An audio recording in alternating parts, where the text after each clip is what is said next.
Hello everyone, I'm the DreamTeller and I'm here to help you today.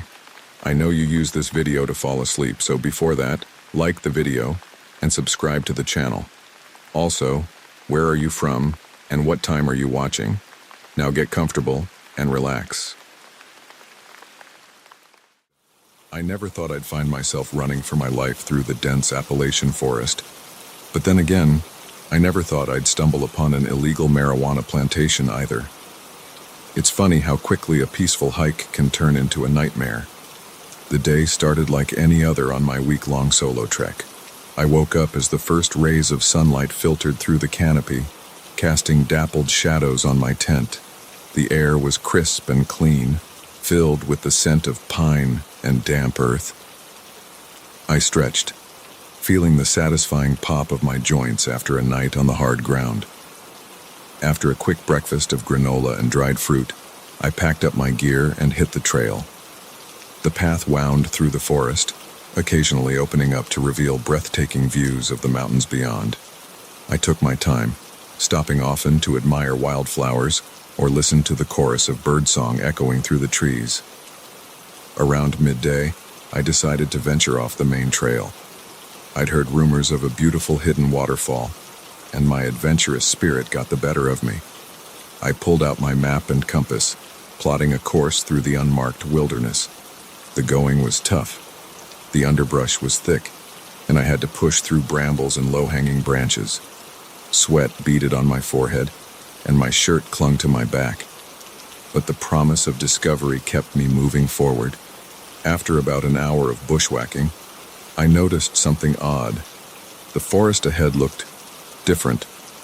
The trees were more widely spaced, and the underbrush had been cleared away. Curious, I pressed on. That's when I saw it. My heart nearly stopped. Rows upon rows of marijuana plants stretched out before me, their distinctive leaves unmistakable. The plants were tall, well-tended, and numerous. This was no small operation. I froze, suddenly aware of how exposed I was. I should have turned back immediately. I should have quietly retraced my steps and pretended I'd never seen anything. But shock and morbid curiosity kept me rooted to the spot for a few crucial moments. My eyes darted around the clearing, taking in details I wish I'd never noticed. There were irrigation lines running between the rows, a few small sheds at the far end of the field, and worst of all, a pair of men walking between the plants, checking their crop. One of them looked up. Our eyes met across the field, and time seemed to stand still. I saw the surprise on his face quickly morph into anger. He shouted something to his companion and started running towards me. That's when my survival instinct finally kicked in. I turned and ran. Branches whipped at my face as I crashed through the underbrush, my heart pounding in my ears. I could hear shouts behind me, growing closer by the second. These men knew the terrain far better than I did. I ran blindly, no longer caring about direction or stealth. My only thought was to put as much distance between myself and that clearing as possible. My lungs burned and my legs ached, but terror kept me moving. A gunshot rang out, the sound echoing through the trees. I ducked instinctively, nearly losing my footing on the uneven ground. They were shooting at me. This was real, this was happening. I spotted a fallen tree ahead and dove behind it, trying to catch my breath and think. I couldn't outrun them forever. I needed a plan. Footsteps crunched on leaves nearby. I held my breath, pressing myself into the damp earth. A voice called out, far too close for comfort. "We know you're out there. Come out now, and we won't hurt you." I almost laughed at the obvious lie. They had just shot at me. There was no way I was giving myself up. Another voice, quieter but still audible. "If he makes it to the main trail." "He won't," the first voice growled. I closed my eyes, trying to picture the map in my head. If I could make it to the main trail, there might be other hikers, safety in numbers, but which direction was it? The voices were moving away slightly. It was now or never. I took a deep breath, chose a direction, and ran. I moved as quickly and quietly as I could, which wasn't very quiet at all. Every snapping twig sounded like a gunshot to my ears. I expected to feel a bullet in my back at any moment. The sound of rushing water reached my ears. The creek. If I could reach it, I could use it to throw off any attempt to track me. I veered towards the sound, hope giving me a second wind. I broke through the tree line and saw the creek below, swollen from recent rains. Without hesitation, I half ran, half slid down the steep bank and plunged into the icy water. The shock of cold stole my breath away. The current was stronger than I expected, tugging at my legs as I waded across. By the time I reached the other side, I was soaked and shivering, but feeling a bit more optimistic about my chances. I clambered up the opposite bank, my wet clothes heavy and clinging. As I pulled myself over the edge, a hand grasped my arm. I shouted in terror, trying to pull away, but the grip was like iron. I looked up into the face of a man I hadn't seen before. He must have circled around while his friends chased me. "Gotcha," he snarled, yanking me to my feet. I didn't think, I just reacted. My free hand shot out, catching him square in the nose. There was a satisfying crunch, and he let go, howling in pain and surprise. I shoved him hard, and he stumbled backward. His foot caught on a root, and he went down, his head cracking against a rock with a sickening thud. He lay still. For a moment, I just stood there, panting and staring at his motionless form. Was he dead? Had I killed him? The thought made me sick. Shouts in the distance snapped me back to reality. I couldn't stay here. I took off running again, my wet boots squelching with every step. The trees began to thin out, and suddenly, miraculously, I burst out onto a wide, well-maintained trail. The main hiking path. I could have cried with relief. I turned left, moving as fast as my exhausted legs would carry me. I had to find other people, or the ranger station, or anything resembling civilization. After what felt like hours but was probably only 20 minutes, I heard voices ahead, normal voices, laughing. I rounded a bend and saw a group of day hikers coming towards me. They took one look at my bedraggled appearance and soaking wet, covered in mud and scratches, wild-eyed with panic, and stopped in their tracks. "Are you okay?" a woman asked, concern evident in her voice. The adrenaline that had been keeping me going suddenly evaporated. My legs gave out, and I sank to the ground, shaking. Call the Rangers." I managed to gasp out. "There are men back there. Guns." The group sprung into action. One man pulled out a satellite phone and started dialing, while others gathered around me, offering water and a warm jacket. As I sat there, waiting for help to arrive, the full weight of what had happened began to sink in. I had stumbled upon something I was never meant to see. I had run for my life, been shot at, and quite possibly seriously injured or killed a man. I closed my eyes, the events replaying in my mind. The serene beauty of the forest that morning felt like a distant dream. How quickly things had changed. How close I had come to never making it out of those woods. When the Rangers finally arrived, I told them everything. They looked grim as they took notes and called for backup. As they loaded me into their truck to take me to safety, one of them patted my shoulder. "You're lucky to be alive, son," he said solemnly. "We've been trying to locate this operation for months. You've helped us more than you know." I nodded numbly, not feeling particularly lucky or helpful at that moment. As we drove away, I looked back at the forest. From here, it looked peaceful, inviting even. But I knew better now. I knew the dangers that could lurk behind that green curtain. I had set out that morning looking for adventure, for a connection with nature. Instead, I had found the darkest side of humanity, hidden away in one of the most beautiful places I'd ever seen. As the trees receded in the distance, I made a silent promise to myself. I would return to the wilderness one day. I wouldn't let this experience rob me of my love for nature and exploration, but I would be wiser, more cautious, and I would stick to the marked trails.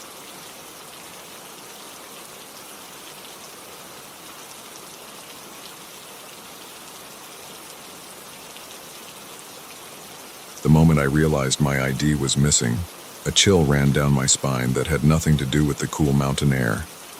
Little did I know, that was just the beginning of the longest night of my life. I'd been looking forward to this solo camping trip for months. The daily grind of city life, and with its constant noise and endless stream of people, had been wearing me down. I needed an escape, a chance to reconnect with nature, and more importantly, with myself. The first 2 days were everything I'd hoped for. I found a perfect spot by a babbling brook, far enough from the main trails that I hadn't seen another soul since I'd arrived. The air was crisp and clean, filled with the scent of pine and wildflowers. At night, the sky was a blanket of stars, unobscured by city lights. I felt at peace for the first time in ages. On the third morning, I woke to the sound of birdsong. I stretched, feeling the satisfying pop of my joints after a night on the hard ground. The thin nylon of my tent was bathed in soft morning light, and I smiled, looking forward to another day of hiking and solitude. That's when I noticed something was off. The zipper of my tent was partially open. I frowned, certain I had closed it fully the night before. A quick glance around my small tent showed nothing obviously amiss, but an uneasy feeling settled in my stomach. I crawled out of my sleeping bag and reached for my backpack, intending to grab my toiletries for a quick morning wash in the stream. As I rummaged through the bag, the unease grew. Things weren't where I'd left them. My clothes were jumbled, my food stores disorganized.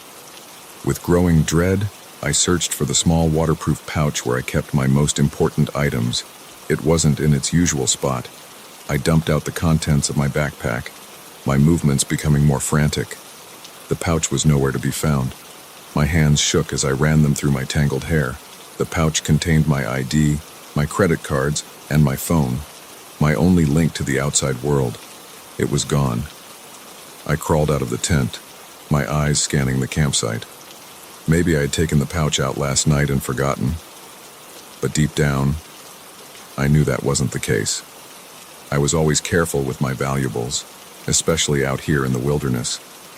The campsite looked undisturbed at first glance. My small cooking set was still hanging from a tree branch, my water bottles lined up neatly by the fire pit.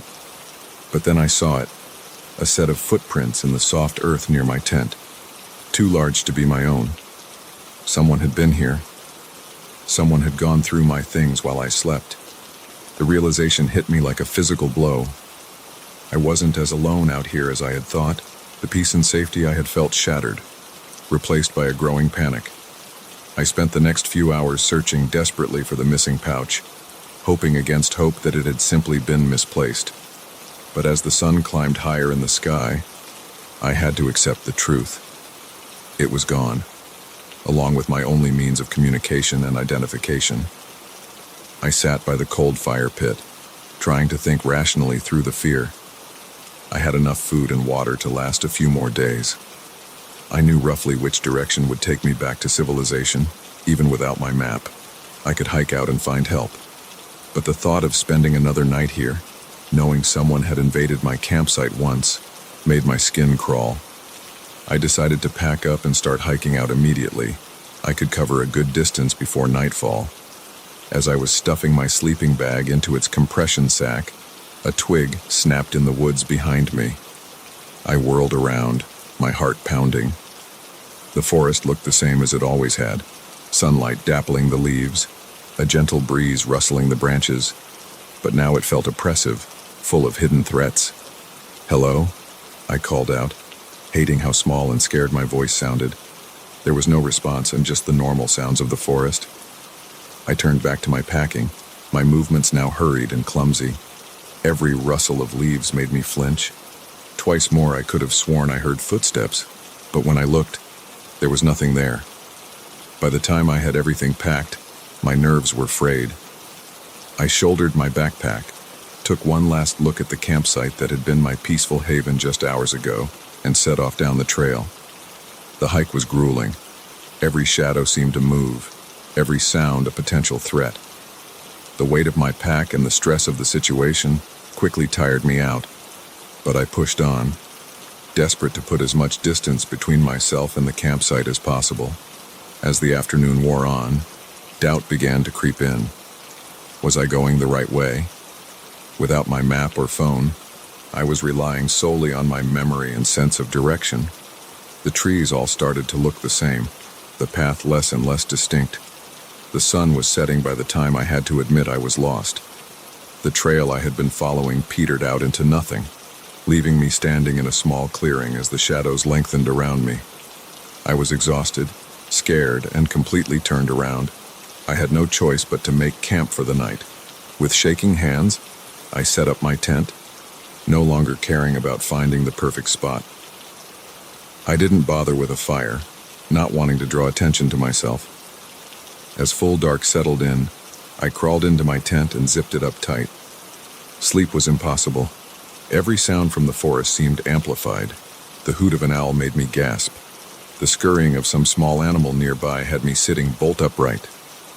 I clutched my small camping knife, the only protection I had, and tried to steady my breathing.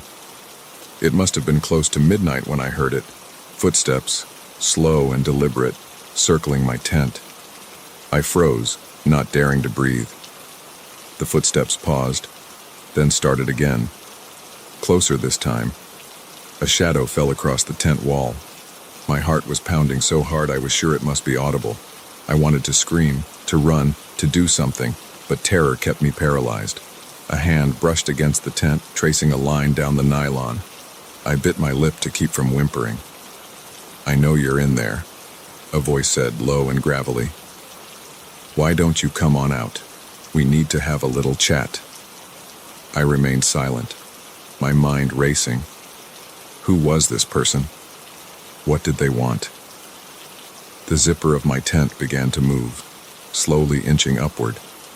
I gripped my knife tighter, knowing it would be little defense against whoever was out there, but it was all I had. Just as the zipper reached the halfway point, a new sound cut through the night. Voices, distant but drawing closer.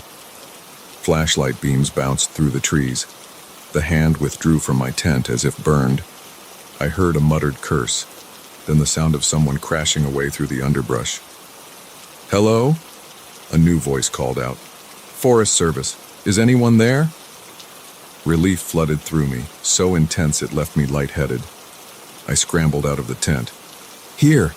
I shouted, my voice cracking. "I'm here!" Two rangers emerged into the clearing, their flashlights blinding after the darkness. They looked from me to my hastily erected tent with concern. "Are you all right, miss?" one asked, taking in my disheveled appearance and wild eyes. The whole story came pouring out of me then. The missing pouch, the footsteps, the terrifying encounter just moments ago. The rangers listened gravely, exchanging glances. "You're not the first," the older ranger said when I'd finished. "We've had reports of someone stalking campers in this area. That's why we're out here tonight. You're lucky we came along when we did."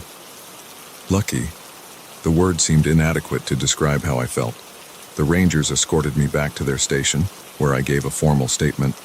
They arranged for a ride back to the city for me the next day, after I'd had a chance to rest in the safety of the station. As I lay on the small cot they provided, finally feeling safe enough to sleep, I couldn't help but reflect on how quickly things had changed. In the span of a day, the forest had transformed from a peaceful sanctuary to a place of terror. I knew it would be a long time before I felt comfortable camping again, if ever. The memory of those footsteps, that voice in the darkness, would stay with me. But I was alive. I had survived. And as the first light of dawn began to filter through the station windows, I made a promise to myself. I wouldn't let this experience defeat me. One day, I would return to the wilderness, but next time I wouldn't be alone.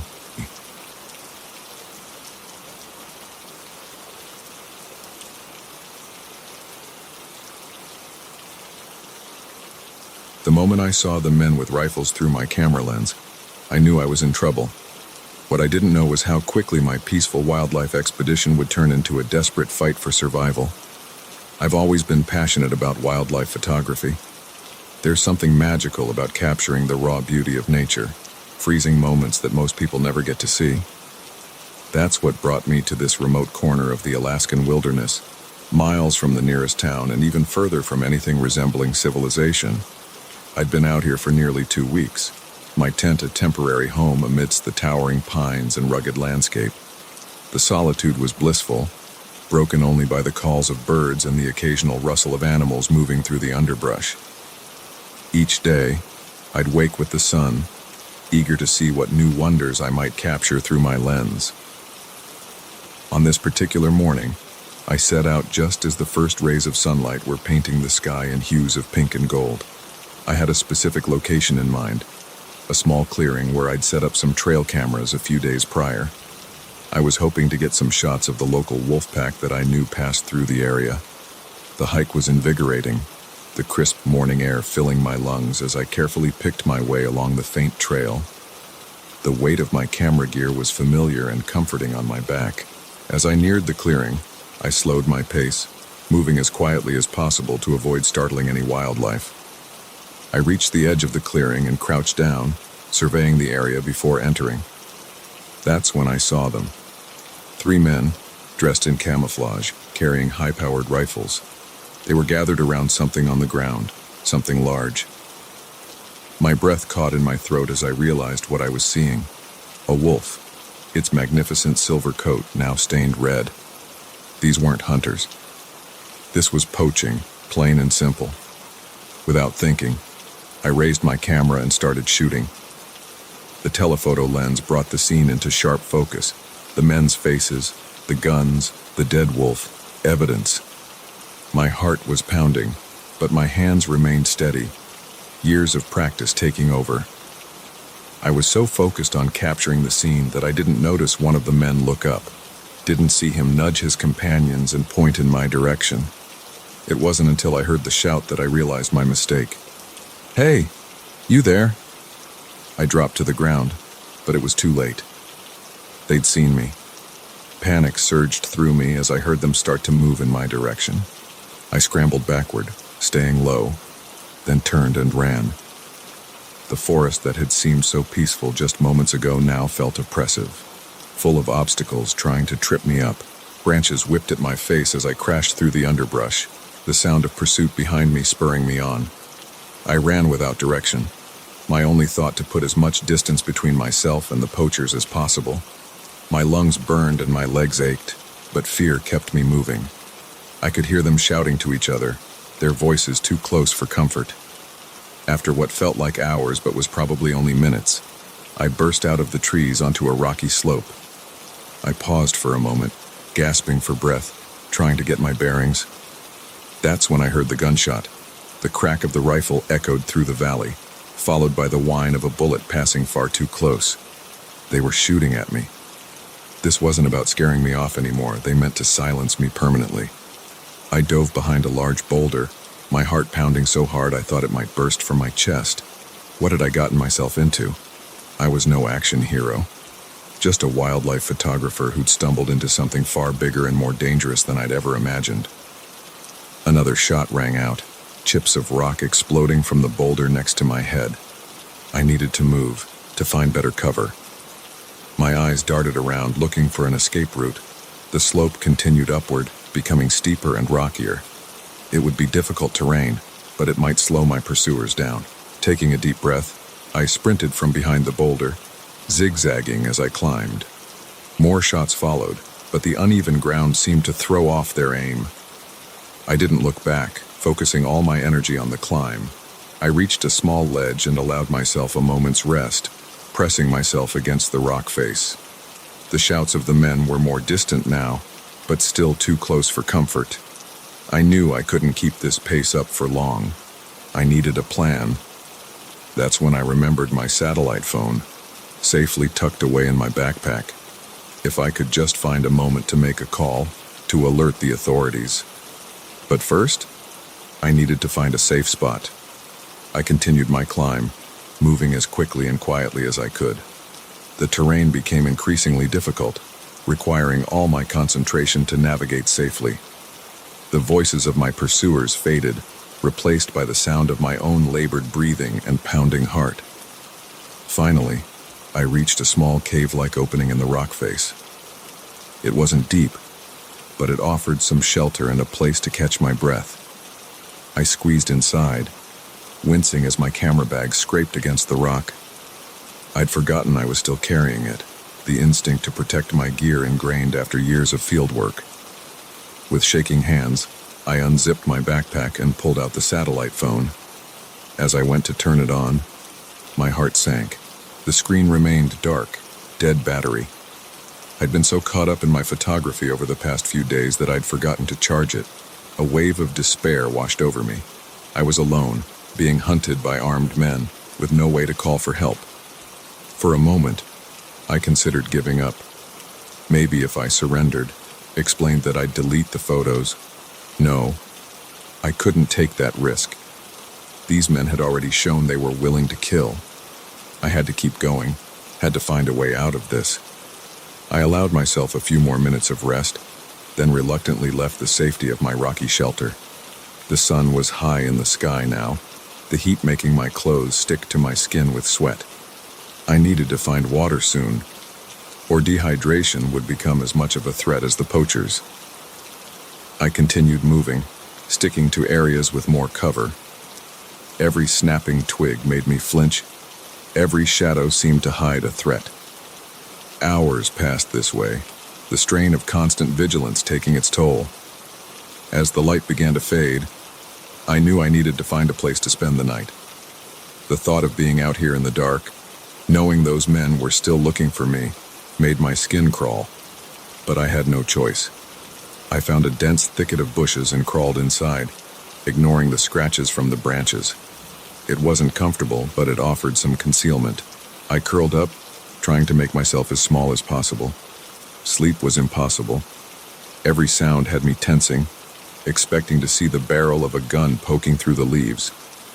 I clutched my camera bag to my chest, the evidence it contained feeling more like a curse than an asset. As the first light of dawn began to filter through the leaves, I heard a new sound, a rhythmic thudding that grew louder by the second. I held my breath, not daring to move.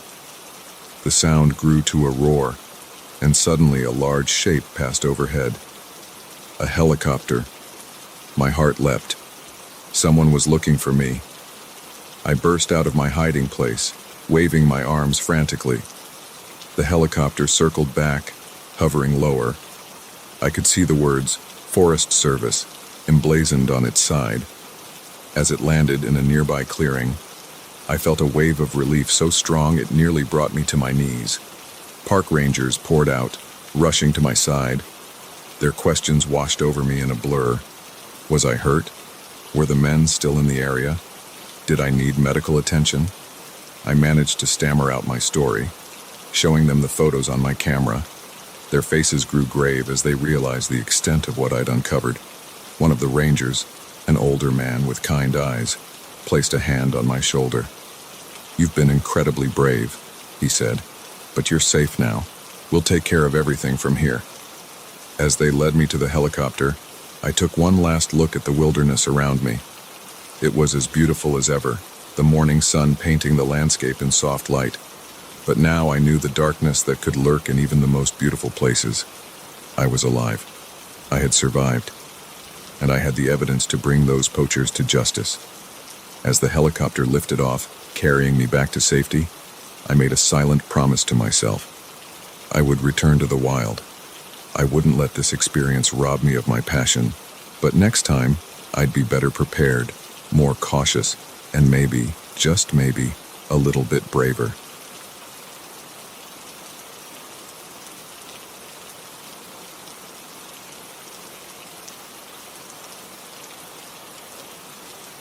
The moment the stranger emerged from the shadows, his eyes wild and his smile too wide, I knew our peaceful camping trip had taken a sinister turn. Little did we know, he wasn't alone, and our night was about to become a desperate struggle for survival. It was supposed to be a fun weekend getaway. Just me, my best friend Alex, and his girlfriend Mia, escaping the chaos of city life for a few days of fresh air and starry skies. We'd found this perfect spot, tucked away in a quiet corner of the national forest, far from the crowded campgrounds and noisy RV parks. The first day had been everything we'd hoped for. We'd hiked through sun-dappled forests, marveled at sparkling waterfalls, and laughed around the campfire as we roasted marshmallows and shared stories. As the embers of our fire died down and the night deepened, we'd crawled into our tents, tired but content. I was jolted awake by the sound of twigs snapping nearby. At first I thought it might be an animal, maybe a curious raccoon drawn by the lingering scent of our dinner. But then I heard something that made my blood run cold, whistling. A jaunty, off-key tune that had no place in the dead of night in the middle of the woods. I lay perfectly still, straining my ears. The whistling grew louder, punctuated by the crunch of leaves underfoot. Someone was walking through our campsite. "Hello there, campers," a voice called out, far too cheerful for the hour. "Anyone awake?" I heard Alex stirring in the tent next to mine. "What the hell?" he mumbled. Hesitantly, I unzipped my tent and poked my head out. The sight that greeted me was unsettling, to say the least. A man stood in the center of our campsite, illuminated by the pale moonlight. He was tall and lanky, dressed in ragged clothes that had seen better days. His beard was wild and unkempt, and his eyes, there was something not quite right about them. They were too wide, too bright, darting around with an unnerving intensity. "There you are," he exclaimed, grinning at me. "I was starting to think you all might be dead in there. Wouldn't that have been a shame?" Alex emerged from his tent, Mia close behind him. I could see the confusion and unease on their faces mirroring my own. "Can we help you with something?" Alex asked, his voice cautious. The stranger's grin widened. "Oh, I'm sure you can. I'm Daniel, by the way. I couldn't help but notice your lovely little setup here. Looks cozy." He took a step closer, and we instinctively backed away. "Thing is," he continued, "it's not safe out here. All sorts of dangers in these woods. I've got a much better spot, nice and secure. Why don't you all come with me?" Alarm bells were ringing in my head. Every instinct screamed that this was wrong, that we needed to get away from this man as quickly as possible. "Thanks for the offer," I said, trying to keep my voice steady, "but we're fine here. We'll be heading out in the morning anyway." Daniel's smile faltered for a moment, a flash of something dark crossing his face. "I really think you should reconsider. It's not a request, you see. It's more of a strong suggestion." That's when we heard it, rustling in the bushes around our campsite. More footsteps, coming from all directions. My heart began to race as dark figures emerged from the trees, forming a loose circle around us. "Oh God," Mia whispered, grabbing Alex's arm. There were 5 of them, men and women, all with the same wild, desperate look as Daniel. They were dressed in a mishmash of outdoor gear and tattered clothes, and I spotted at least 2 knives among them. "Now then," Daniel said, his voice losing its forced cheerfulness, "let's try this again. You're coming with us, unless you'd prefer to take your chances out here." Alex stepped forward, putting himself between the strangers and Mia. "Look, we don't want any trouble. Just take what you want and leave us alone." One of the other men, a burly guy with a shaved head, laughed harshly. "What we want is you, city boy. Now move your asses before we have to get rough." My mind was racing. We were outnumbered and unarmed, save for a small camping knife in my tent. Even if we could get to our car, they had us surrounded. Running into the dark woods would be suicide. "Okay," I said, raising my hands in a placating gesture. "Okay, we'll come with you.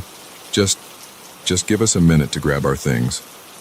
Daniel nodded, that unsettling grin back on his face. "Smart choice. But don't try anything stupid. We'll be watching." With shaking hands, we began to gather our belongings. As I ducked into my tent, I managed to slip the camping knife into my pocket without being noticed. It wasn't much, but it was something.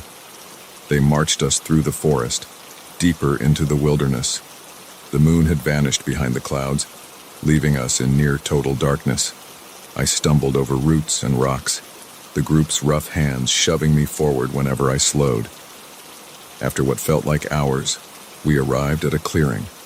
Crude shelters made of tarps and branches were scattered around, and a large fire pit dominated the center. It looked like they'd been living out here for a while. "Welcome home," Daniel said, spreading his arms wide. "Well, you're home for now anyway." They herded us towards one of the shelters, a ramshackle lean-to that smelled of damp earth and mold. As they pushed us inside, I caught Alex's eye. A silent understanding passed between us. We needed to find a way out of this, and soon. The next few hours were a blur of fear and tension. Our captors took turns guarding us, their eyes never leaving the entrance to our makeshift prison. I could hear them arguing amongst themselves, though their voices were too low to make out the words.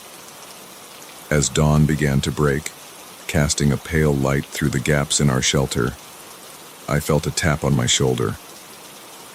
Alex nodded towards the back of the lean-to, where a section of the covering had come loose. It wasn't much, but it might be enough for us to slip through. We waited, hearts pounding, for the right moment. When the guard's attention wavered for just a second, distracted by something in the camp, we made our move. I went first, wriggling through the gap as quietly as I could. The rough edges of the branches scraped my skin, but I barely felt it. Adrenaline was coursing through my veins, every sense hyper-alert. Alex came next, then helped Mia through. We crouched in the underbrush, hardly daring to breathe. The camp was stirring, early risers moving about, but no one had noticed our escape yet. "Which way?" Mia whispered, her voice trembling. I pointed in the direction I thought we'd come from the night before. We'd have to risk it. Staying here wasn't an option. We began to move, slowly at first, then faster as we put distance between ourselves and the camp. The forest was alive with morning sounds, birdsong, rustling leaves, the chattering of squirrels. It all faded into background noise, drowned out by the pounding of my heart and our ragged breathing. We'd been running for maybe 10 minutes when we heard the first shout. They'd discovered we were gone. "Faster!" Alex gasped, grabbing Mia's hand and pulling her along. I could hear them crashing through the forest behind us, their angry voices carrying on the wind. They knew these woods better than we did, and they were gaining on us. Up ahead, I spotted a break in the trees. As we burst out of the forest, my heart sank. We were at the edge of a steep ravine, a churning river far below. "We're trapped," Mia said, panic evident in her voice. The sounds of pursuit grew louder. We had seconds, at most, before they caught up to us. I looked at the raging water below, then back at my friends. It was a terrible choice, but it was the only one we had. "We have to jump," I said. Alex's eyes widened in disbelief, but then understanding dawned on his face. He nodded grimly. "On 3, he said, gripping Mia's hand tightly. 1, 2. "There they are!" Daniel's voice rang out behind us. 3! We leapt, just as our pursuers broke through the tree line. For a moment we were flying, the wind rushing past us. Then we hit the water, and the world dissolved into a maelstrom of churning currents and desperate gasps for air. I don't know how long we were in the river. It felt like hours, why? But it was probably only minutes. Eventually, the current slowed enough for us to make our way to the shore, coughing and sputtering. As we dragged ourselves onto the rocky bank, I looked back up at the ravine. There was no sign of Daniel or his group. We'd made it. We were battered, bruised, and soaked to the bone, but we were alive, and we were free. The trek back to civilization was long and arduous, but fueled by the lingering fear of being found, we pushed on. When we finally reached a ranger station and told our story, the look of shock on the ranger's face told us just how lucky we'd been. In the days that followed, as we gave statements to the police and tried to process what had happened, one thing became clear. Our simple camping trip had turned into a nightmare, but it had also shown us just how strong we could be when pushed to our limits. I know I'll go camping again someday. The call of the wild is too strong to resist, but I'll never again take the peace and safety of the wilderness for granted, because now I know that sometimes the most dangerous predators in the forest walk on 2 legs.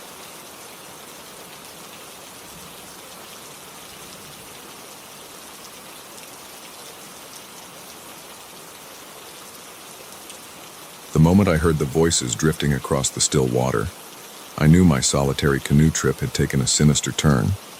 What I didn't know was how quickly my peaceful retreat would become a desperate fight for survival. I'd always been a bit of a loner, preferring the company of nature to the chaos of the city. That's why I'd decided to take a week-long canoe trip through the boundary waters of Minnesota.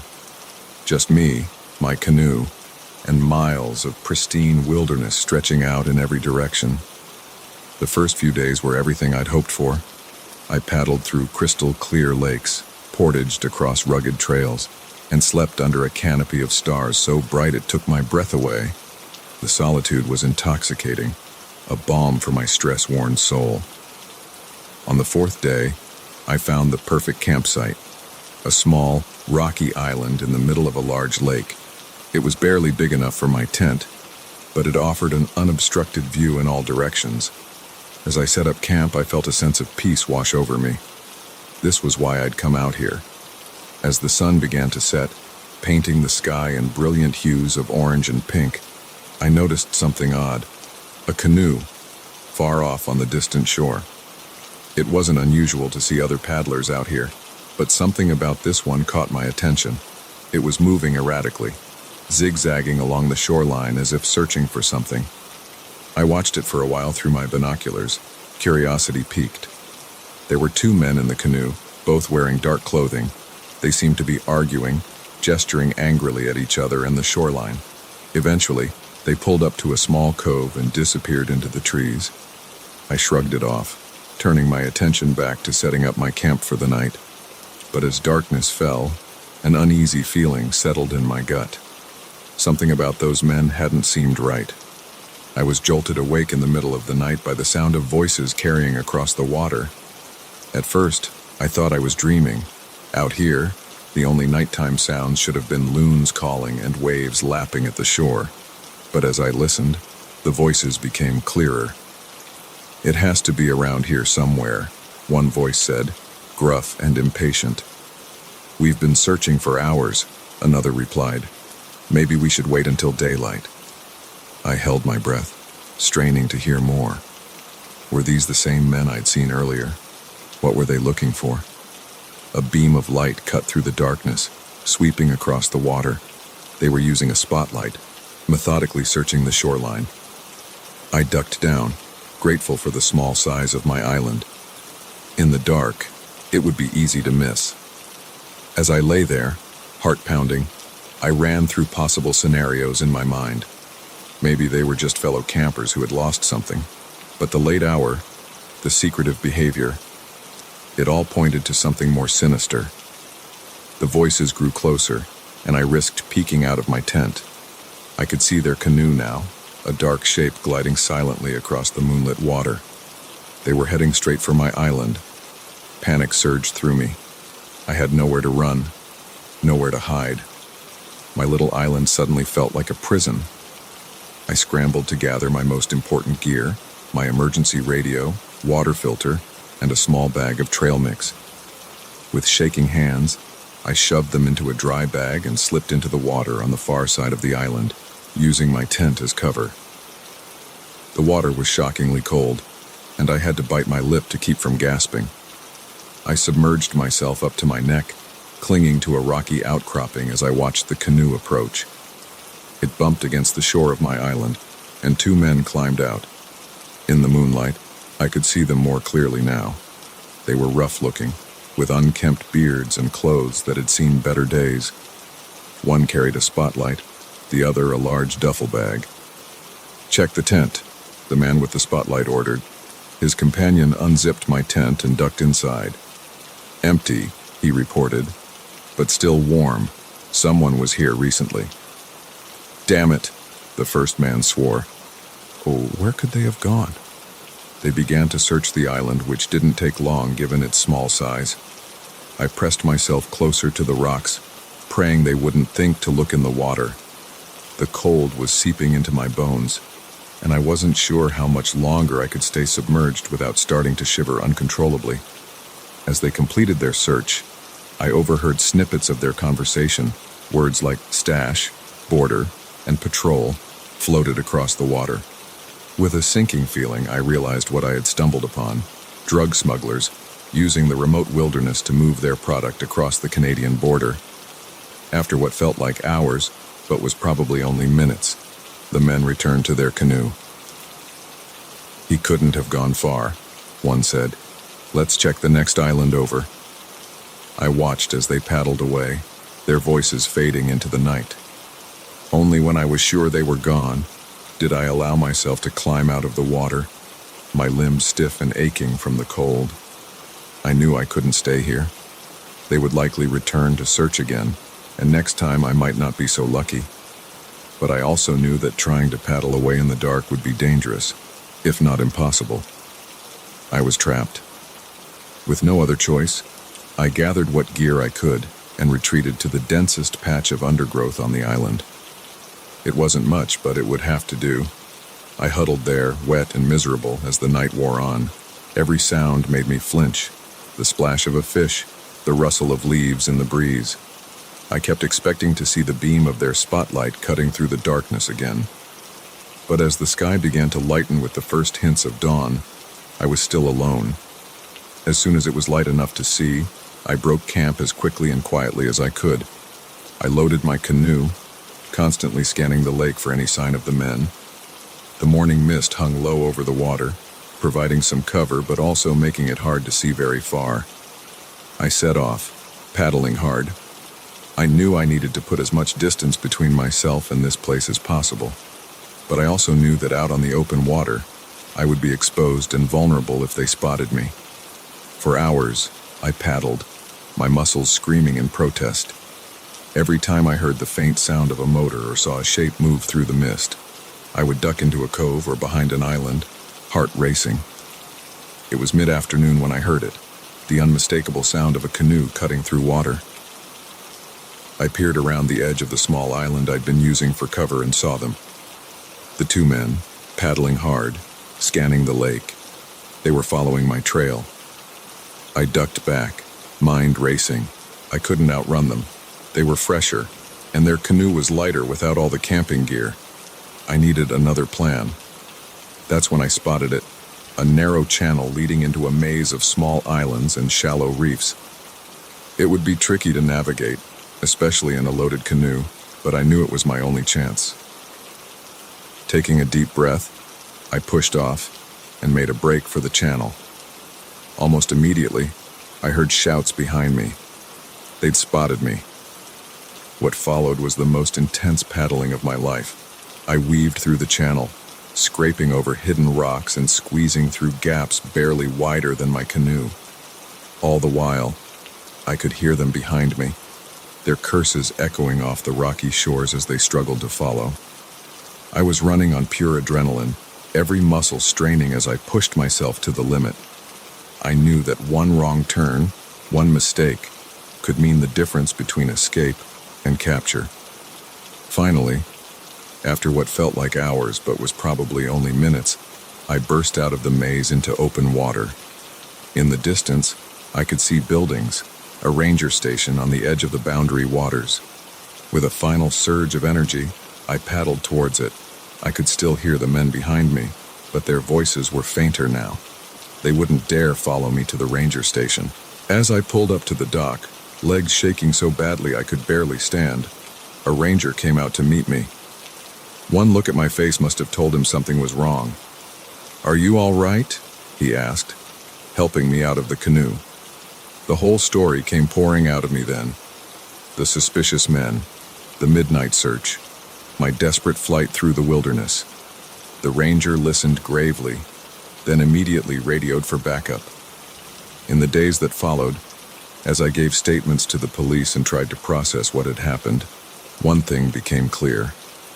My peaceful canoe trip had turned into a nightmare, but it had also shown me just how strong I could be when pushed to my limits. I know I'll return to the boundary waters someday. The beauty of that wilderness is too powerful to resist, but I'll never again take the solitude for granted, because now I know that even in the most remote places, darkness can find you. And when it does, you have to be ready to fight with everything you have.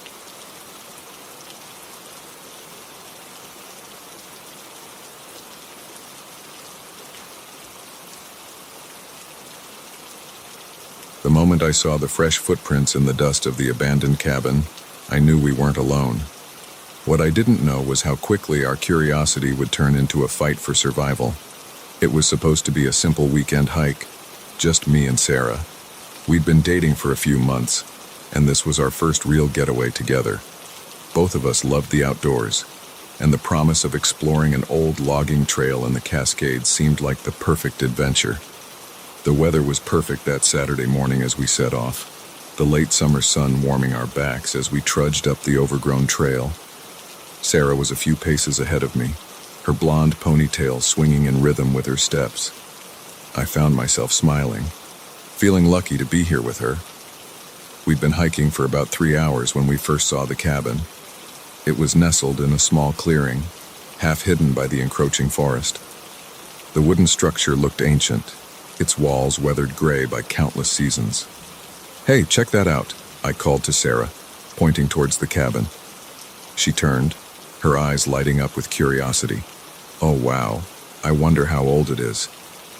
We approached cautiously, our eyes scanning the area for any signs of recent activity. The cabin looked like it had been abandoned for years, with vines creeping up the walls and a thick layer of pine needles coating the sagging roof. "Should we take a look inside?" Sarah asked, a hint of excitement in her voice. I hesitated. Something about the cabin made me uneasy, though I couldn't put my finger on why. I don't know. It might not be safe. But Sarah was already moving towards the door, her curiosity getting the better of her. "Come on, just a quick peek. Where's your sense of adventure?" Sighing, I followed her up the creaky wooden steps to the porch. The door was slightly ajar, and Sarah pushed it open with a dramatic creak that echoed through the trees. The interior of the cabin was dim, shafts of dusty sunlight filtering through the grimy windows. It was a single room, with an old iron stove in one corner and a crude wooden table in the center. A ladder led up to a small loft area. As my eyes adjusted to the gloom, I noticed something odd. There were fresh marks in the thick dust on the floor, footprints. "Sarah," I said, my voice low. "I don't think we're alone out here." She turned to look where I was pointing, her eyes widening as she saw the prints. "Maybe it's just other hikers," she suggested, but I could hear the uncertainty in her voice. I shook my head. "The trail's been empty all day, and look, those prints lead to the loft." We both looked up at the dark opening above us. For a moment, the cabin was utterly silent. Then we heard it, a faint shuffling sound from above. Sarah grabbed my arm, her fingers digging into my skin. "We need to go," she whispered. I nodded, already backing towards the door. But before we could reach it, a figure appeared at the top of the ladder. A man, his face hidden in shadow, was looking down at us. "Well, well," he said, his voice gravelly and menacing. "What do we have here?" My heart was pounding so hard I could barely hear over the rush of blood in my ears. I pushed Sarah behind me towards the door. "We're sorry," I said, trying to keep my voice steady. "We didn't know anyone was here. We'll leave now." The man chuckled, a sound devoid of any real humor. "I'm afraid I can't let you do that. You see, you've stumbled into something you weren't supposed to see." As he spoke, he began to descend the ladder. In the dim light, I could see he was wearing dirty, ragged clothes. His beard was unkempt, and his eyes had a wild, dangerous look to them. Sarah tugged at my arm. "Run!" she hissed. We bolted for the door, but as we reached the porch, 2 more men emerged from the trees. They were similarly disheveled, and one was holding a wicked-looking hunting knife. "Going somewhere?" the knife wielder asked, grinning to reveal yellowed teeth. We were trapped. My mind raced, trying to find a way out of this nightmare. The man from the loft had reached the bottom of the ladder and was advancing towards us. "Listen," I said, holding up my hands in what I hoped was a calming gesture. "We don't want any trouble. We won't say anything about what we've seen here. Just let us go." The man with the knife laughed. "Oh, I'm sure you won't say anything. We'll make sure of that." Sarah whimpered beside me, and I felt a surge of protective anger. Without thinking, I grabbed the old iron poker from beside the stove and swung it at the nearest man. He ducked, but the distraction was enough. I shoved Sarah towards the door. "Run!" I yelled. We burst out of the cabin, the shouts of the men close behind us. We sprinted into the forest, branches whipping at our faces as we crashed through the underbrush. I could hear them pursuing us, their angry voices carrying through the trees. Sarah was just ahead of me, her breath coming in ragged gasps. I knew we couldn't outrun them for long. They knew these woods far better than we did. "This way," I gasped, grabbing Sarah's hand and veering off the trail. I'd spotted a dense thicket, and I hoped it might offer us some cover. We dove into the bushes, thorns scratching our skin as we burrowed in as deep as we could. I pulled Sarah close, both of us trying to quiet our breathing as we heard our pursuers approaching. "Where'd they go?" one of them shouted. "They can't have gotten far," another replied. "Spread out and find them." We lay there, barely daring to breathe, as the men searched the area. I could see glimpses of them through the leaves, moving back and forth, frustration growing in their voices. After what felt like hours but was probably only minutes, their voices began to fade. They were moving away, further into the forest.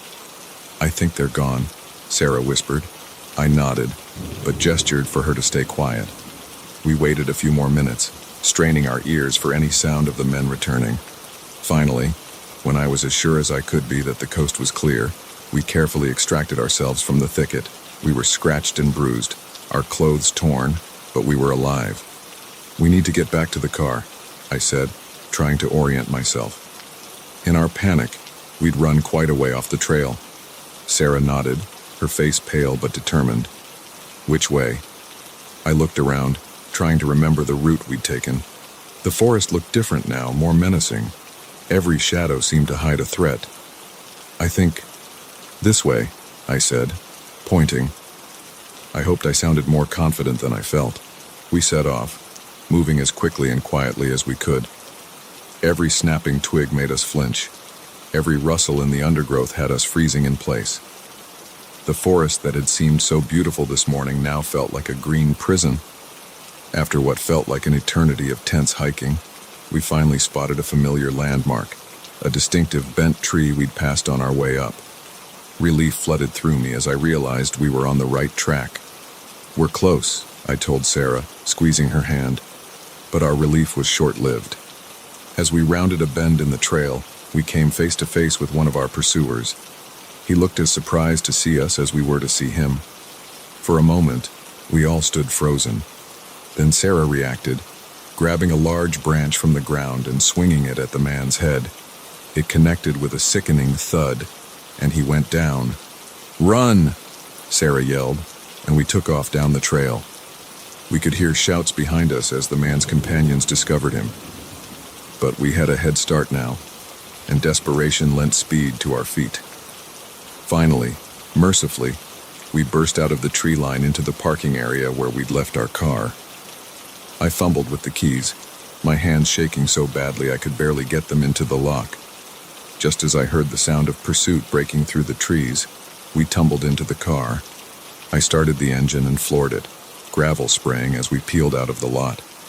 In the rearview mirror, I could see the men emerging from the forest, their faces twisted with rage, but they were getting smaller, more distant with every second. We'd made it.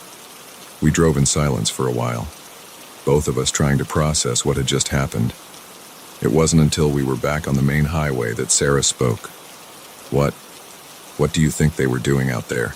she asked, her voice shaky. I shook my head. "I don't know. Nothing good. Maybe they were cooking meth, or hiding out from the law. Either way, I'm just glad we got away." Sarah nodded, reaching over to take my hand. "Me too. I've never been so scared in my life."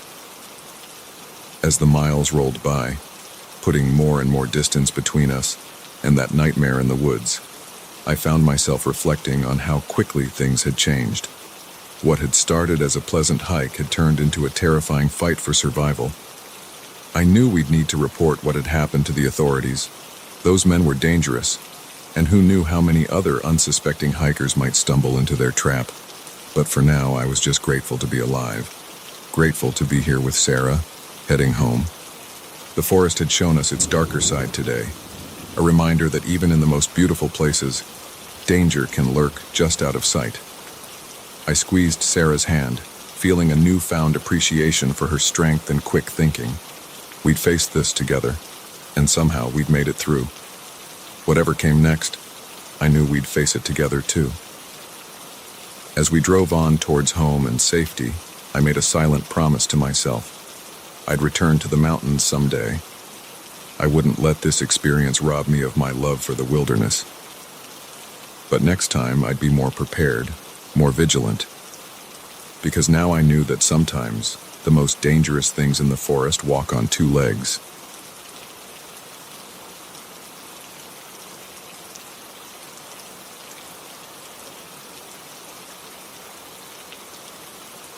The moment I found the first note pinned to a tree near my campsite, I knew my peaceful research trip had taken a sinister turn.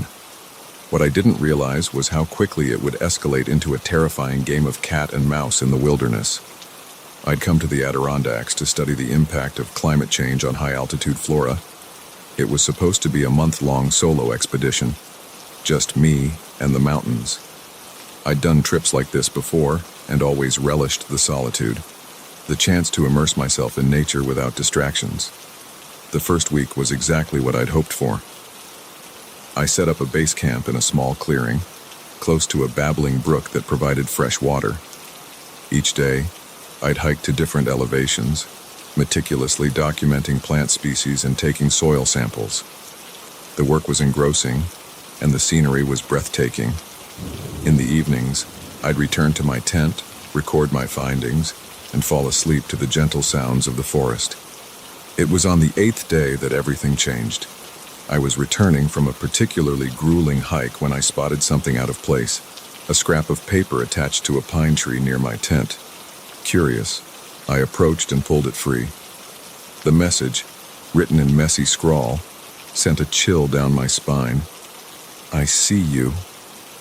I looked around, suddenly aware of how exposed I was.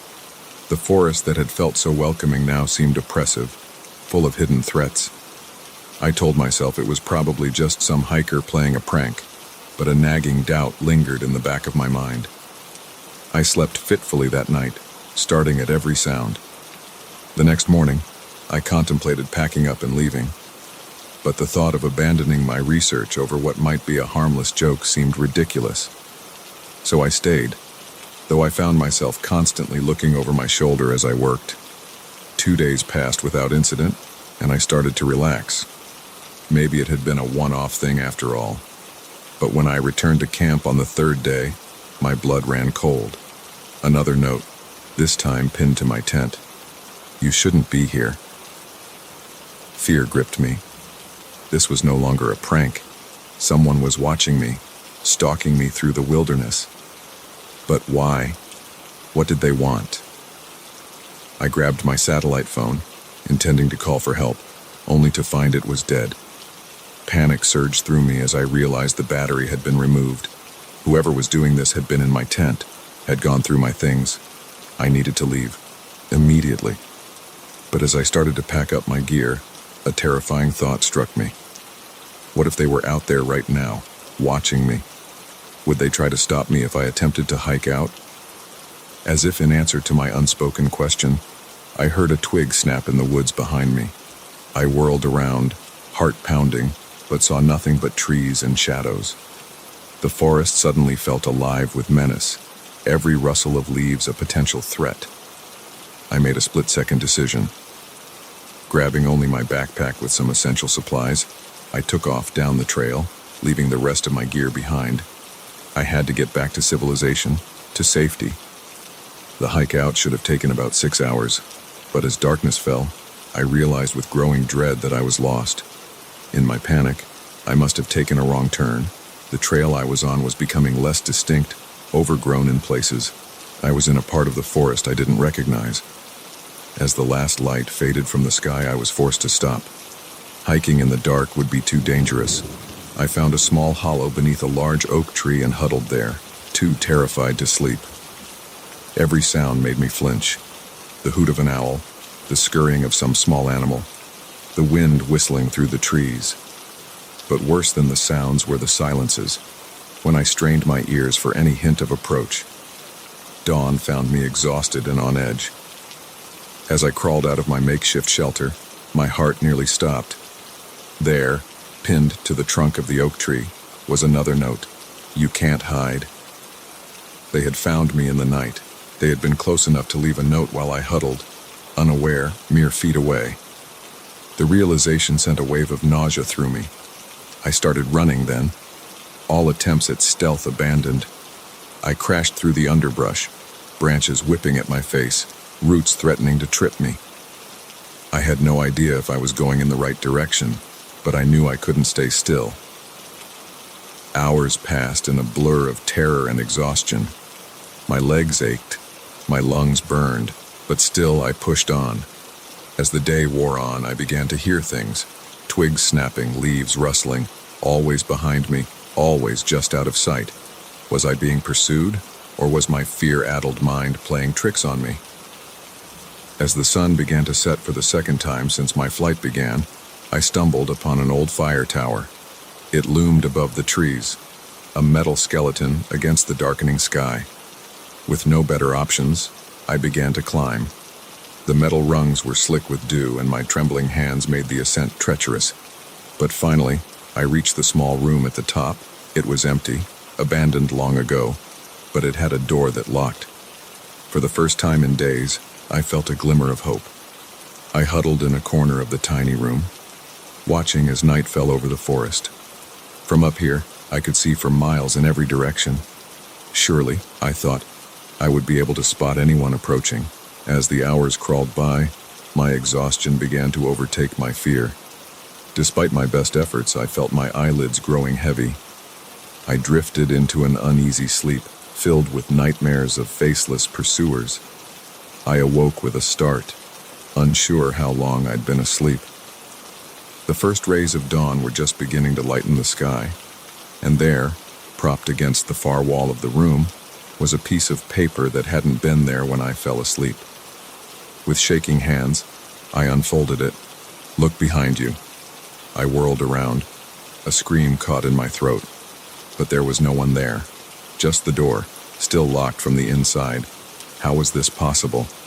Whoever was doing this, they weren't just tracking me. They were toying with me, enjoying my terror.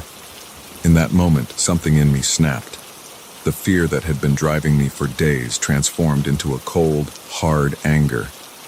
I was done running, done being a victim. It was time to turn the tables. I spent the day in the tower, conserving my energy, planning. I took stock of my supplies, fashioned a crude weapon from a broken piece of the tower's railing. As night fell, I began my descent. Moving as quietly as I could, I began to backtrack, following my own trail from the day before. If my stalker had been following me, perhaps I could catch them unawares. For hours, I crept through the darkened forest, every sense on high alert. The night was alive with sounds, but I forced myself to move steadily, purposefully. I would not be the prey any longer. It was nearing dawn when I saw it, a faint glow through the trees, a campfire. My heart raced as I approached, moving from tree to tree for cover. And then I saw him, a man, sitting by the fire, writing something on a piece of paper. Even from a distance, I recognized the messy scrawl. Rage flooded through me. This was the person who had terrorized me, who had turned my peaceful research trip into a nightmare. Without conscious thought, I found myself moving towards him, my makeshift weapon raised. He must have heard something because he looked up suddenly, his eyes widening in shock as he saw me. He scrambled to his feet, but it was too late. What happened next was a blur. There was a struggle, shouts echoing through the pre-dawn forest. When it was over, I stood over him, breathing heavily, my improvised club still gripped tightly in my hand. He was alive, but unconscious. As the adrenaline faded, I began to shake uncontrollably. What had I done? What should I do now? In the end, I used some rope from his own supplies to tie him up. Then, using his satellite phone, functional, unlike my own sabotaged one, I called for help. The authorities arrived a few hours later. As it turned out, the man was wanted for a series of similar incidents in other parks. He'd get the help he clearly needed, and I had a lot to process. As I sat in the back of a ranger's truck, a shock blanket around my shoulders, I looked out at the forest. It was beautiful in the morning light, peaceful even, but I knew I'd never see it the same way again. I'd come to the wilderness seeking solitude and scientific discovery. Instead, I'd found terror, and ultimately, a strength I never knew I possessed. The forest had changed me, for better or worse, and as we drove away, leaving the trees behind, I knew that someday I'd have to return, to face my fears, to reclaim the peace I'd lost, but not today. Today, I was going home.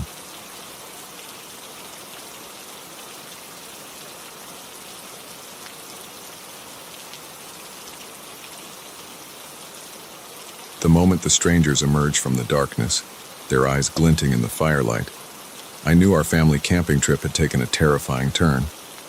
What I didn't realize was how quickly we'd be fighting for our lives in the wilderness we once thought of as a peaceful escape. It was supposed to be a perfect getaway. My wife, Lisa, and our two kids, Emma, 14, and Tyler, 10, had been planning this camping trip for months. We'd found a secluded spot in the national forest, far from the crowded campgrounds and noisy RVs. Just us, the trees, and the stars. The first 2 days were everything we'd hoped for. We hiked trails, fished in the nearby stream, and told stories around the campfire. The kids were thrilled to be away from their phones and video games, rediscovering the simple joys of nature. Lisa and I felt closer than we had in years, the stress of our busy lives melting away in the mountain air. On the third night, as we roasted marshmallows and played a game of cards by lantern light, I heard a twig snap in the woods behind our tent. At first, I dismissed it as a deer or some other animal, but then came the sound of hushed voices and heavy footsteps. "Hello, campers," a man's voice called out, far too cheerful for the late hour. We all turned to see a group of men emerging from the tree line. There were 5 of them, dressed in a mishmash of outdoor gear and tattered clothes. The one in front, a tall man with a scraggly beard, was grinning widely. But there was something off about his smile, something that made my skin crawl. "Looks like you folks have a nice setup here," he said, his eyes roving over our campsite.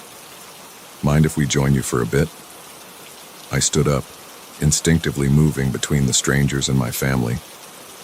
"I'm sorry, but it's getting late, and we were just about to turn in," I said, trying to keep my voice steady. The man's grin faltered for a moment, a flash of something dark crossing his face. "Now, that's not very neighborly," he said. "We've been walking for hours, and we could use a rest. Why don't you introduce us to your lovely family?" Lisa had gathered the kids close to her, her arm protectively around Emma's shoulders. I could see the fear in her eyes, mirroring my own growing unease. "Listen," I said, my tone firmer now. "I'm sure there are plenty of good camping spots nearby. We'd really prefer to have our privacy." One of the other men, a burly guy with a shaved head, stepped forward. "I don't think you understand," he growled. "We're not asking." My heart began to race as I realized the danger we were in. These weren't just some overly friendly campers. They had something else in mind, and it wasn't good. "Okay," I said, raising my hands in a placating gesture. "Why don't you guys take what you want, and we'll be on our way. No trouble." The bearded man laughed, a harsh sound that echoed through the clearing. "Oh, we'll take what we want all right, but you folks aren't going anywhere." In that moment, survival instinct kicked in. I knew we had to get out of there, fast. I turned to Lisa and whispered urgently, "Get the kids to the car, now." She nodded, her face pale but determined. As she began to usher Emma and Tyler towards our SUV, I tried to keep the men's attention on me. "Look, there's no need for this to get ugly," I said, slowly backing up towards the vehicle.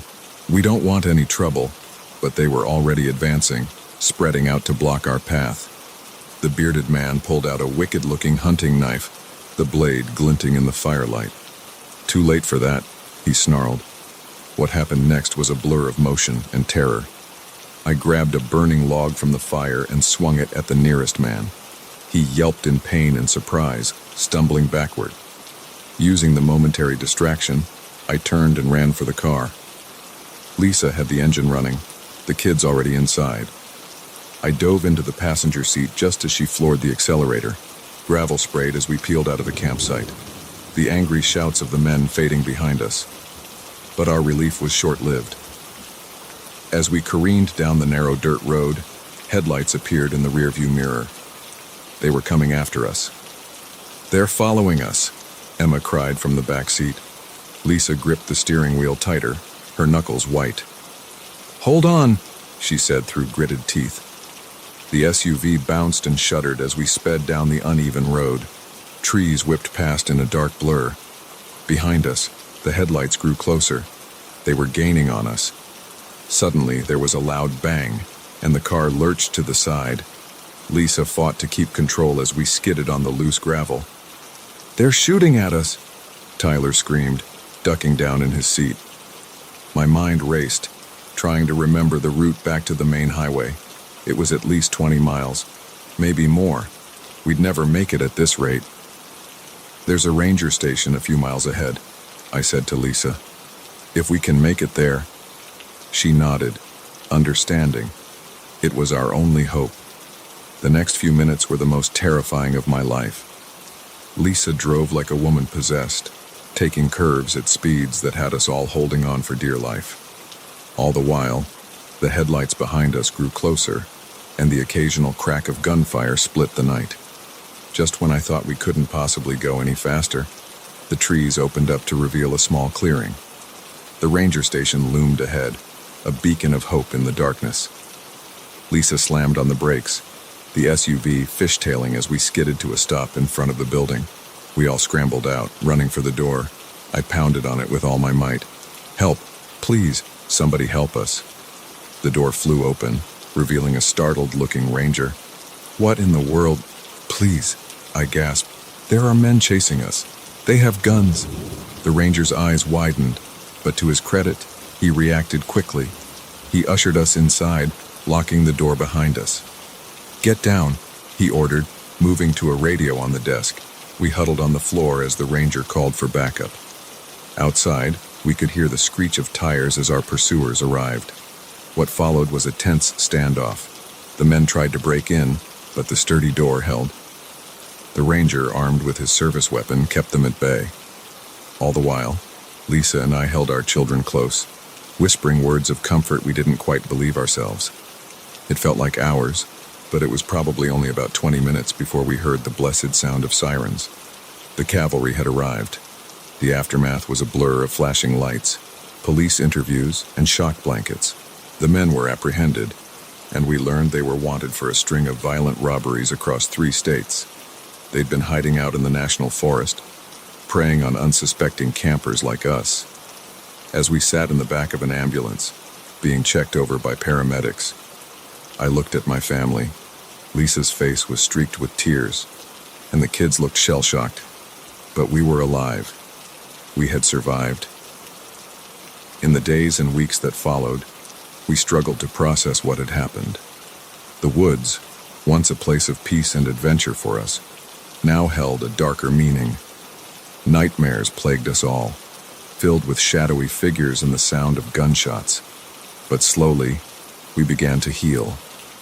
We talked about our fears, supported each other through the tough moments, and eventually, we made a decision that surprised even me. We decided to go camping again. It wasn't easy. The first time we set up a tent after the incident, every snapping twig made us jump. But we pushed through the fear, determined not to let those men rob us of something we loved. Now, as I sit by a campfire once more, Watching Emma teach Tyler how to roast the perfect marshmallow, I feel a profound sense of gratitude. We came close to losing everything that night, but we didn't just survive. We reclaimed our love for the wilderness. The forest is still beautiful, still full of wonders, but now we appreciate it with open eyes, aware of both its magic and its dangers. We're more careful, more prepared, but we're also stronger, closer as a family than we've ever been. As the stars come out overhead and the fire crackles softly, I catch Lisa's eye across the flames. She smiles, and I see in her face the same mix of emotions I feel. Lingering fear, yes, but also pride, love, and a deep, abiding peace. We made it through the darkness and found our way back to the light, and that, I realize, is the greatest adventure of all.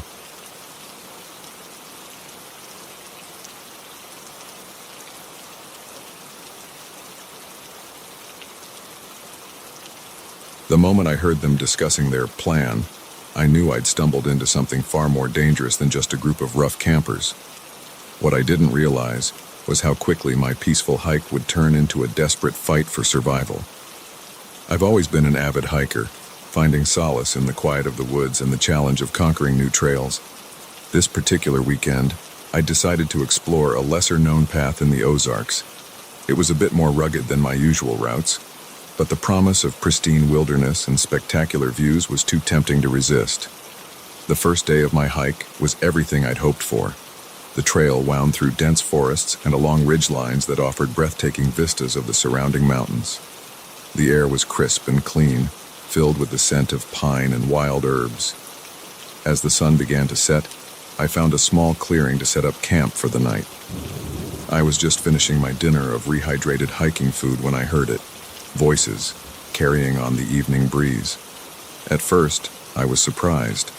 I hadn't seen another soul all day and thought I was miles from the nearest campsite. But then I realized the voices didn't sound like typical campers. They were low, urgent, almost angry. Curiosity got the better of me. I doused my small fire and crept towards the sound, moving as quietly as I could through the underbrush. As I got closer, I could make out snippets of conversation. The drop is tomorrow night. We can't afford any screw-ups. What if the feds are onto us? This place was supposed to be secure. Relax. Nobody knows about this spot. We'll be in and out before anyone's the wiser. My heart began to race as I realized what I was overhearing. This wasn't just some campfire chat. These people were planning something illegal, possibly dangerous. I inched closer, trying to get a better look. Through a gap in the trees, I could see a makeshift camp. There were 3 men, rough-looking characters who seemed out of place in the wilderness. They were gathered around a map spread out on a crate, pointing at various locations. Suddenly, a twig snapped under my foot. The sound seemed deafening in the quiet forest. The men's heads snapped up, their conversation cutting off abruptly. I held my breath, pressing myself against a tree trunk, praying they hadn't spotted me. "What was that?" one of them growled. "Probably just an animal," another replied, but he didn't sound convinced. I heard the sound of a gun being cocked. "Check it out," the first man ordered. Panic surged through me. I had to get out of there, fast. As quietly as I could, I began to back away from their camp. But in my haste, I wasn't watching where I was stepping. My foot caught on a root, and I stumbled, falling backwards with a crash. "Over there!" one of the men shouted. I scrambled to my feet and ran, no longer caring about stealth. I could hear them crashing through the underbrush behind me, their shouts echoing through the trees. I ran blindly, branches whipping at my face, my lungs burning with effort. I had no idea where I was going, only that I needed to put as much distance between myself and those men as possible. After what felt like hours but was probably only minutes, I paused, gasping for breath. The forest was quiet again. Had I lost them? Just as I was beginning to relax, I heard a twig snap nearby. I whirled around to see one of the men stepping out from behind a tree, a pistol leveled at my chest. "Well, well," he said, a cruel smile twisting his features. "Looks like we've got ourselves a little spy." My mind raced, trying to find a way out of this nightmare. "I'm not a spy," I said, my voice shaking. "I'm just a hiker. I got lost and heard voices. I thought you might be able to help me." He laughed, a harsh sound that sent chills down my spine. "Nice try, buddy, but you picked the wrong camp to stumble into." As he spoke, the other two men emerged from the trees, boxing me in. One of them was carrying a length of rope. "What should we do with him?" the rope carrier asked. The man with the gun considered for a moment. "We can't let him go, he's seen too much." My blood ran cold at his words. These men were willing to kill to keep their operation secret. In that moment of fear, something inside me snapped. I wasn't going to die out here, not like this. Without thinking, I lunged at the gunman, catching him off guard. We went down in a tangle of limbs, wrestling for control of the weapon. I heard the other men shouting, felt hands grabbing at me, but I focused all my energy on keeping that gun pointed away from me. In the struggle, my fingers found the trigger. The gun went off with a deafening crack. For a moment, everything seemed to freeze. Then the man beneath me went limp, a dark stain spreading across his shirt. Taking advantage of the others' momentary shock, I scrambled to my feet and ran. I could hear them behind me, their shouts now tinged with rage and grief. I ran like I'd never run before, pushing my body to its limits. The forest was a blur around me, every step a potential stumble, every shadow a potential hiding place for my pursuers. I don't know how long I ran. Time seemed to lose all meaning, but eventually, I burst out of the tree line onto a gravel road. In the distance, I could see lights, a ranger station. With a final burst of energy, I sprinted towards it. Behind me, I heard the men emerge from the woods. One of them fired a shot, the bullet whizzing past my ear. I reached the station and pounded on the door, screaming for help. A startled ranger opened it, taking in my wild appearance with wide eyes. "Please," I gasped. "There are men. They're trying to kill me." The ranger pulled me inside and locked the door, immediately reaching for his radio to call for backup. Through the window, I saw my pursuers melt back into the forest, unwilling to risk a confrontation with law enforcement. The next few hours passed in a blur of police statements and medical checks. I told them everything, about overhearing the men's plans, about the chase through the woods, about the terrible moment when the gun went off. The authorities took my story seriously. They organized a search of the area, though I knew the men would be long gone. They found the makeshift camp, along with evidence of a large-scale drug operation. The man I'd shot was discovered too, his body hastily buried in a shallow grave. As I sat in the back of an ambulance, a shock blanket draped over my shoulders, the reality of what had happened began to sink in. I'd gone into the woods seeking peace and adventure. Instead, I'd found violence and terror. I'd taken a life, even if it was in self-defense. The wilderness, which had always been a place of solace for me, now held a darker meaning. Every rustling leaf, every snapping twig, brought back the fear of that night. In the weeks that followed, I struggled to come to terms with my experience. Nightmares plagued my sleep, and I found myself jumping at every unexpected sound. The thought of returning to the trail filled me with dread. But slowly, with the help of therapy and the support of my loved ones, I began to heal. I realized that what happened to me was a freak occurrence, not a reflection of the inherent danger of the wilderness. 6 months after that fateful hike, I found myself standing at the trailhead once again. My hands were shaking as I adjusted my backpack, but I was determined. I wouldn't let fear rob me of something I loved. As I took my first steps back into the forest, I felt a mix of anxiety and exhilaration. The woods were as beautiful as ever, the air fresh and invigorating. With each step, I felt a little stronger, a little braver. I know now that the wilderness, like life itself, contains both beauty and danger. What happened to me was terrible, but it also showed me how strong I could be when pushed to my limits. As I hiked deeper into the forest, I felt a sense of peace wash over me. I was reclaiming this space, transforming it from a place of fear to one of healing and growth. The trail ahead was long and challenging, but I was ready to face it. One step at a time, I was finding my way back to the person I used to be, older now, wiser, but still in love with the wild places of the world.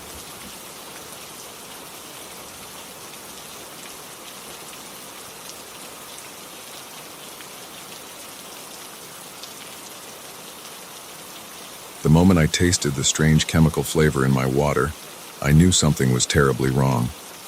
What I didn't realize was how quickly my peaceful solo camping trip would spiral into a nightmarish fight for survival. I'd always been a loner, finding more comfort in the solitude of nature than in the chaos of city life.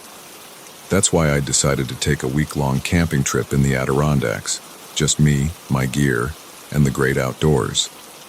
I'd found a perfect spot, miles from any marked trails or campsites, where I could truly disconnect and recharge.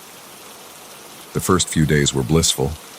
I spent my time hiking, taking photos of the stunning landscape, and enjoying the simple pleasure of being alone with my thoughts. Each night, I'd return to my campsite, cook a simple meal over my portable stove, and fall asleep to the gentle sounds of the forest. It was on the fourth day that things started to feel off. I'd gone for a long hike, pushing myself further than I had on previous days. When I returned to my camp, exhausted and thirsty, I grabbed my water bottle and took a long drink. That's when I noticed it. A faint, acrid taste that definitely shouldn't have been there. I spat the water out, my mind racing. Had my bottle somehow been contaminated? But as I examined it, I realized with growing horror that all of my water supplies tasted the same. Someone had tampered with them while I was away. My heart began to pound as the implication sank in. I wasn't alone out here. Someone had been in my camp, had deliberately contaminated my water. But why? And were they still nearby? I scanned the trees surrounding my campsite, suddenly aware of how exposed I was. The forest that had felt so welcoming now seemed to loom menacingly, every shadow potentially hiding a threat. I needed to leave. Now. But as I started to pack up my gear, a wave of dizziness washed over me. Whatever had been put in my water was starting to take effect. I stumbled, catching myself on a tree trunk. The world swam before my eyes, and I felt a cold sweat break out on my forehead. Fighting against the growing weakness in my limbs, I managed to stuff my essentials into my backpack. I had to get to safety, had to find help before the drug, because surely that's what it was, incapacitated me completely. As I shouldered my pack and took my first unsteady steps away from the campsite, I heard it, a twig snapping in the underbrush nearby. I froze, straining my ears. There it was again, the unmistakable sound of footsteps approaching. Panic gave me a burst of energy, and I broke into a stumbling run. I had no idea which direction would lead me to safety, but I knew I couldn't stay there. Behind me, I heard a shout, then the sound of pursuit. I crashed through the forest, branches whipping at my face, roots threatening to trip me at every step. The effects of whatever I'd ingested were getting stronger. My vision blurred, and my movements felt sluggish and uncoordinated. But fear kept me going, pushing my body beyond its limits. I don't know how long I ran. Time seemed to lose all meaning in a haze of terror and exhaustion. Eventually, I broke through a line of trees and found myself at the edge of a steep ravine. Far below, I could hear the rush of a river. For a moment, I stood swaying at the edge, unsure what to do. Then I heard voices behind me, getting closer. I was trapped. In desperation, I began to climb down the ravine. It was steep and treacherous, loose rocks skittering away under my feet. Several times I nearly lost my footing, saved only by a desperate grab at a protruding root or rock. Halfway down, my luck ran out.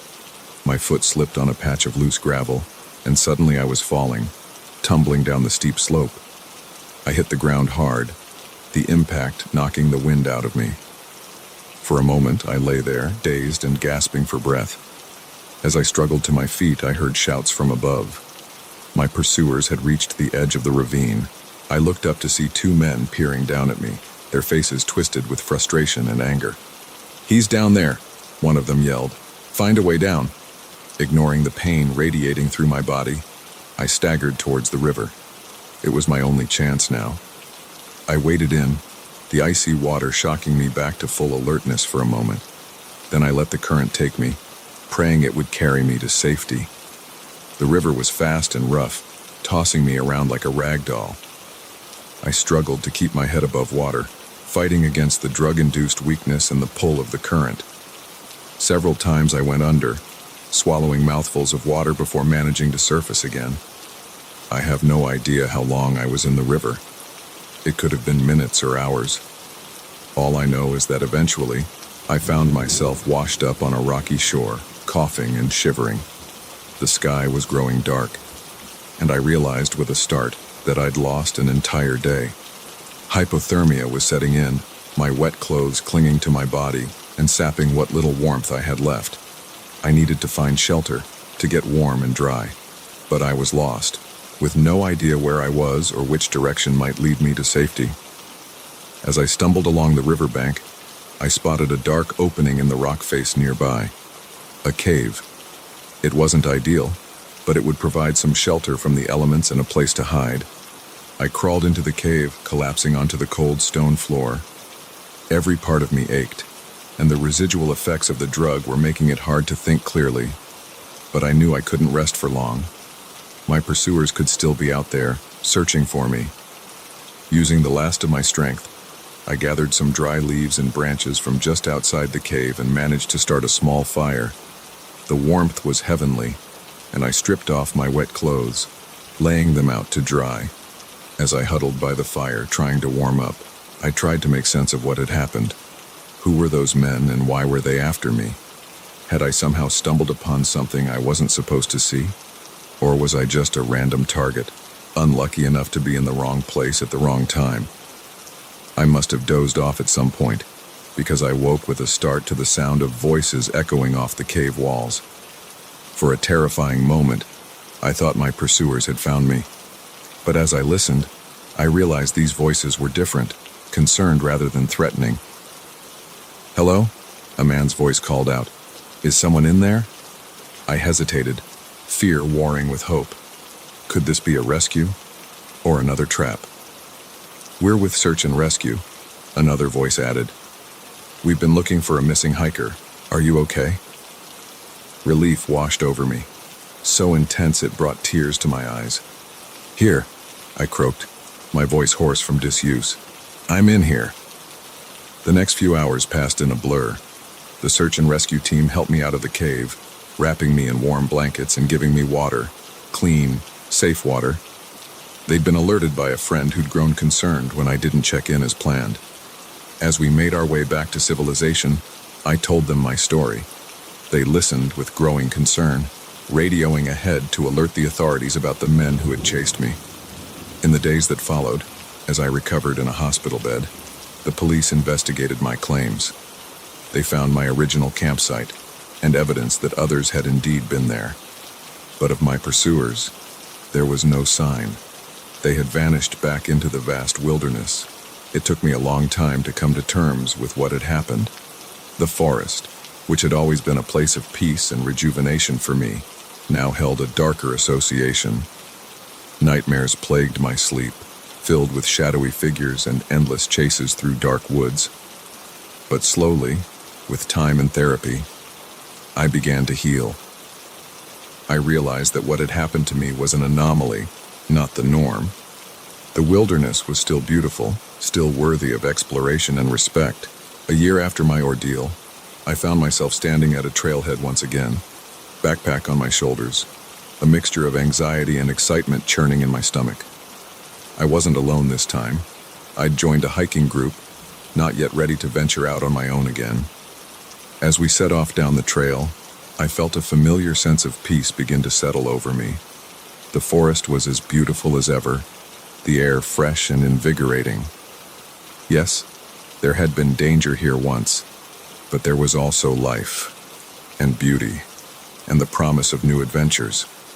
I knew then that I would never again take my safety for granted in the wilderness, but neither would I let fear rob me of something I loved. The road to recovery was long, but with each step on the trail, I was reclaiming a part of myself I thought I'd lost forever. The forest had tested me, had shown me both its beauty and its danger, and I had survived, emerging stronger, wiser, and somehow even more in awe of the wild places of the world.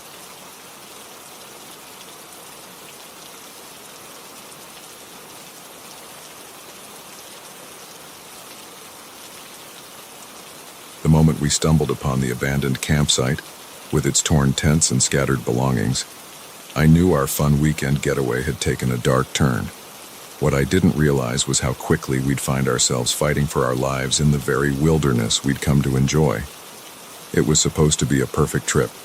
Just me and my 3 best friends, Mike, Sarah, and Jess, escaping the city for a long weekend of hiking, campfires, and stargazing.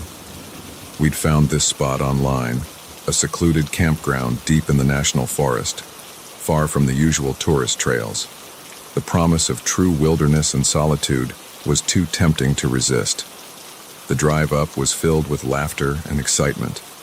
We sang along to old songs, shared snacks, and talked about all the things we wanted to do once we reached our destination. As we turned onto the narrow dirt road that led to the campground, the dense forest closing in around us, I felt a sense of adventure I hadn't experienced in years. We arrived late afternoon and quickly set about making camp. Mike and I put up the tents while Sarah and Jess gathered firewood. By the time the sun was setting, we had a cozy little setup. 2 tents, a crackling fire, and the mouth-watering smell of hot dogs roasting on sticks. That first night was everything we'd hoped for. We sat around the fire, sharing stories and roasting marshmallows. The stars came out, more brilliant than I'd ever seen them, unspoiled by city lights. As we turned in for the night, the only sounds were the gentle rustle of leaves and the distant hoot of an owl. The next morning, we set out for a day hike, eager to explore the surrounding area. The trail wound through towering pines and across babbling streams. We took plenty of breaks, snapping photos and simply enjoying being out in nature. It was on our way back to camp that things started to feel off. The trail seemed different somehow, though none of us could quite put our finger on why. We chalked it up to our tired legs and the changing afternoon light, but an uneasy feeling had settled in the pit of my stomach. That's when we stumbled upon the other campsite. At first glance, it looked like any other. A couple of tents, a fire pit, camping gear strewn about. But as we got closer, we realized something was very wrong. The tents were slashed open, their contents spilled across the ground.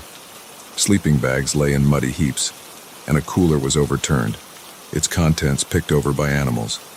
But worst of all was the sense of violence that hung in the air. This wasn't just an abandoned camp. Something bad had happened here. We should go, Sarah whispered, voicing what we were all thinking. But before we could move, we heard it, the distant rumble of engines, getting closer. "Hide," Mike hissed, pulling us towards a dense thicket of bushes. We crouched down, barely daring to breathe, as 3 ATVs roared into the clearing.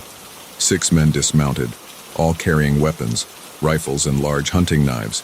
They looked rough, dangerous, nothing like the typical campers or hikers we'd expect to see out here. "Anything," one of them called out, gesturing at the destroyed campsite. Another man shook his head. "Looks like the animals got to it. No sign of the maps." "Keep searching," the first man ordered. "They couldn't have gotten far.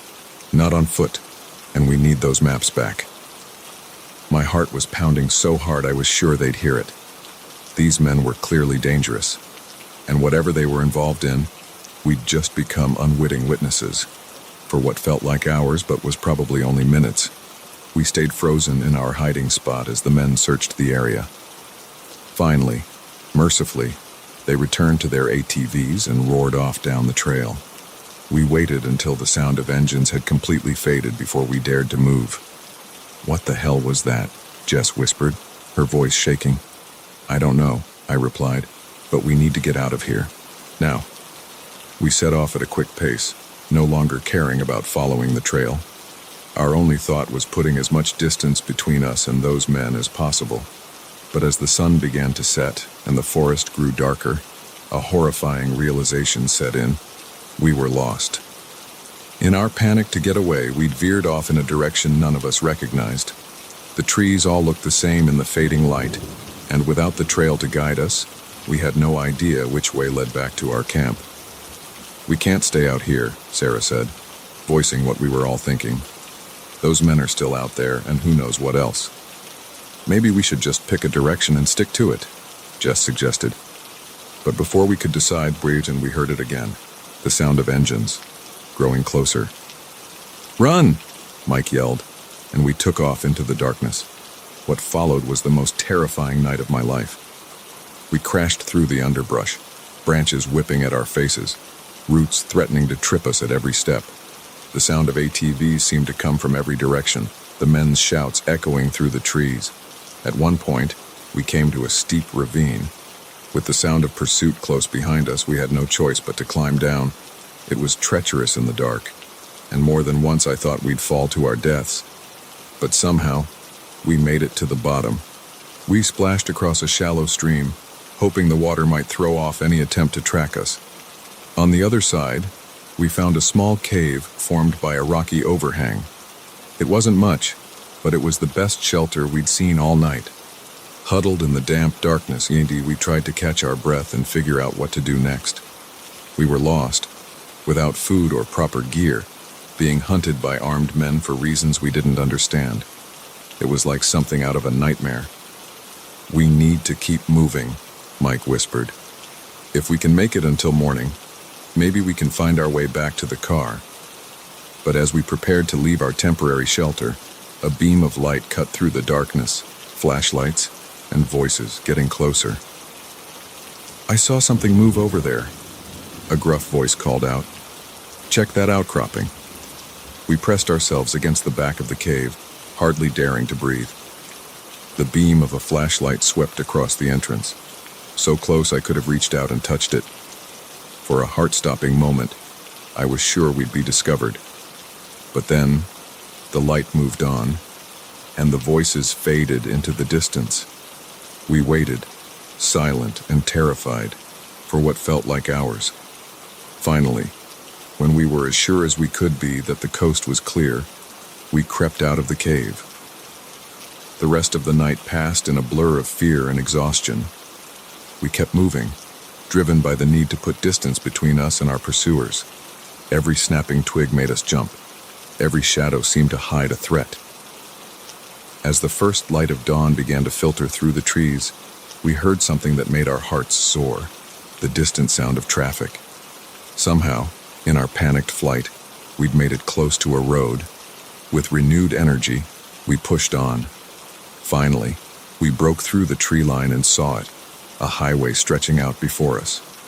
We flagged down the first car we saw, a startled-looking couple who took in our bedraggled appearance with wide eyes. They drove us to the nearest police station, where we spent the next several hours giving statements and trying to explain our terrifying night in the woods. The authorities took our story seriously, organizing a search of the area.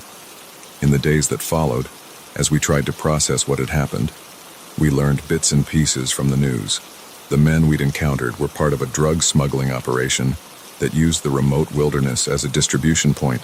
The maps they were looking for were actually coded ledgers detailing drop points and contacts. It took a long time for any of us to feel normal again. Nightmares plagued our sleep, filled with dark forests and the roar of engines. The wilderness, which had once been a place of peace and adventure, now held a shadow of fear. But slowly, we began to heal. We talked about our experience, supported each other through the tough moments, and eventually, we made a decision that surprised even me. We decided to go camping again. It wasn't easy. The first time we set up a tent after the incident, every snapping twig made us jump, but we pushed through the fear, determined not to let one terrible experience rob us of something we loved.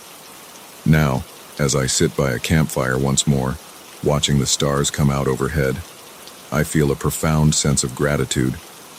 We survived something truly terrifying and came out stronger for it. The forest is still beautiful, still full of wonders, but now we appreciate it with open eyes, aware of both its magic and its dangers. Our experience taught us that even in the darkest moments, human resilience and the bonds of friendship can see us through, and that, perhaps, is the greatest lesson the wilderness has to offer.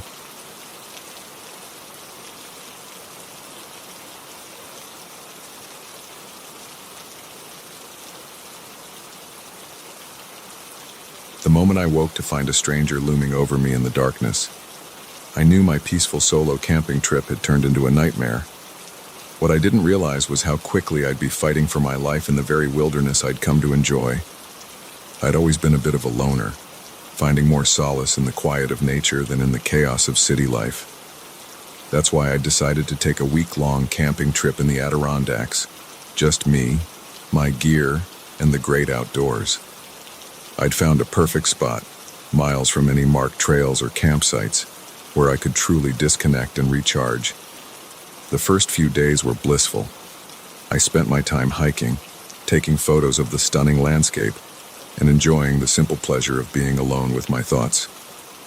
Each night, I'd return to my campsite, cook a simple meal over my portable stove, and fall asleep to the gentle sounds of the forest.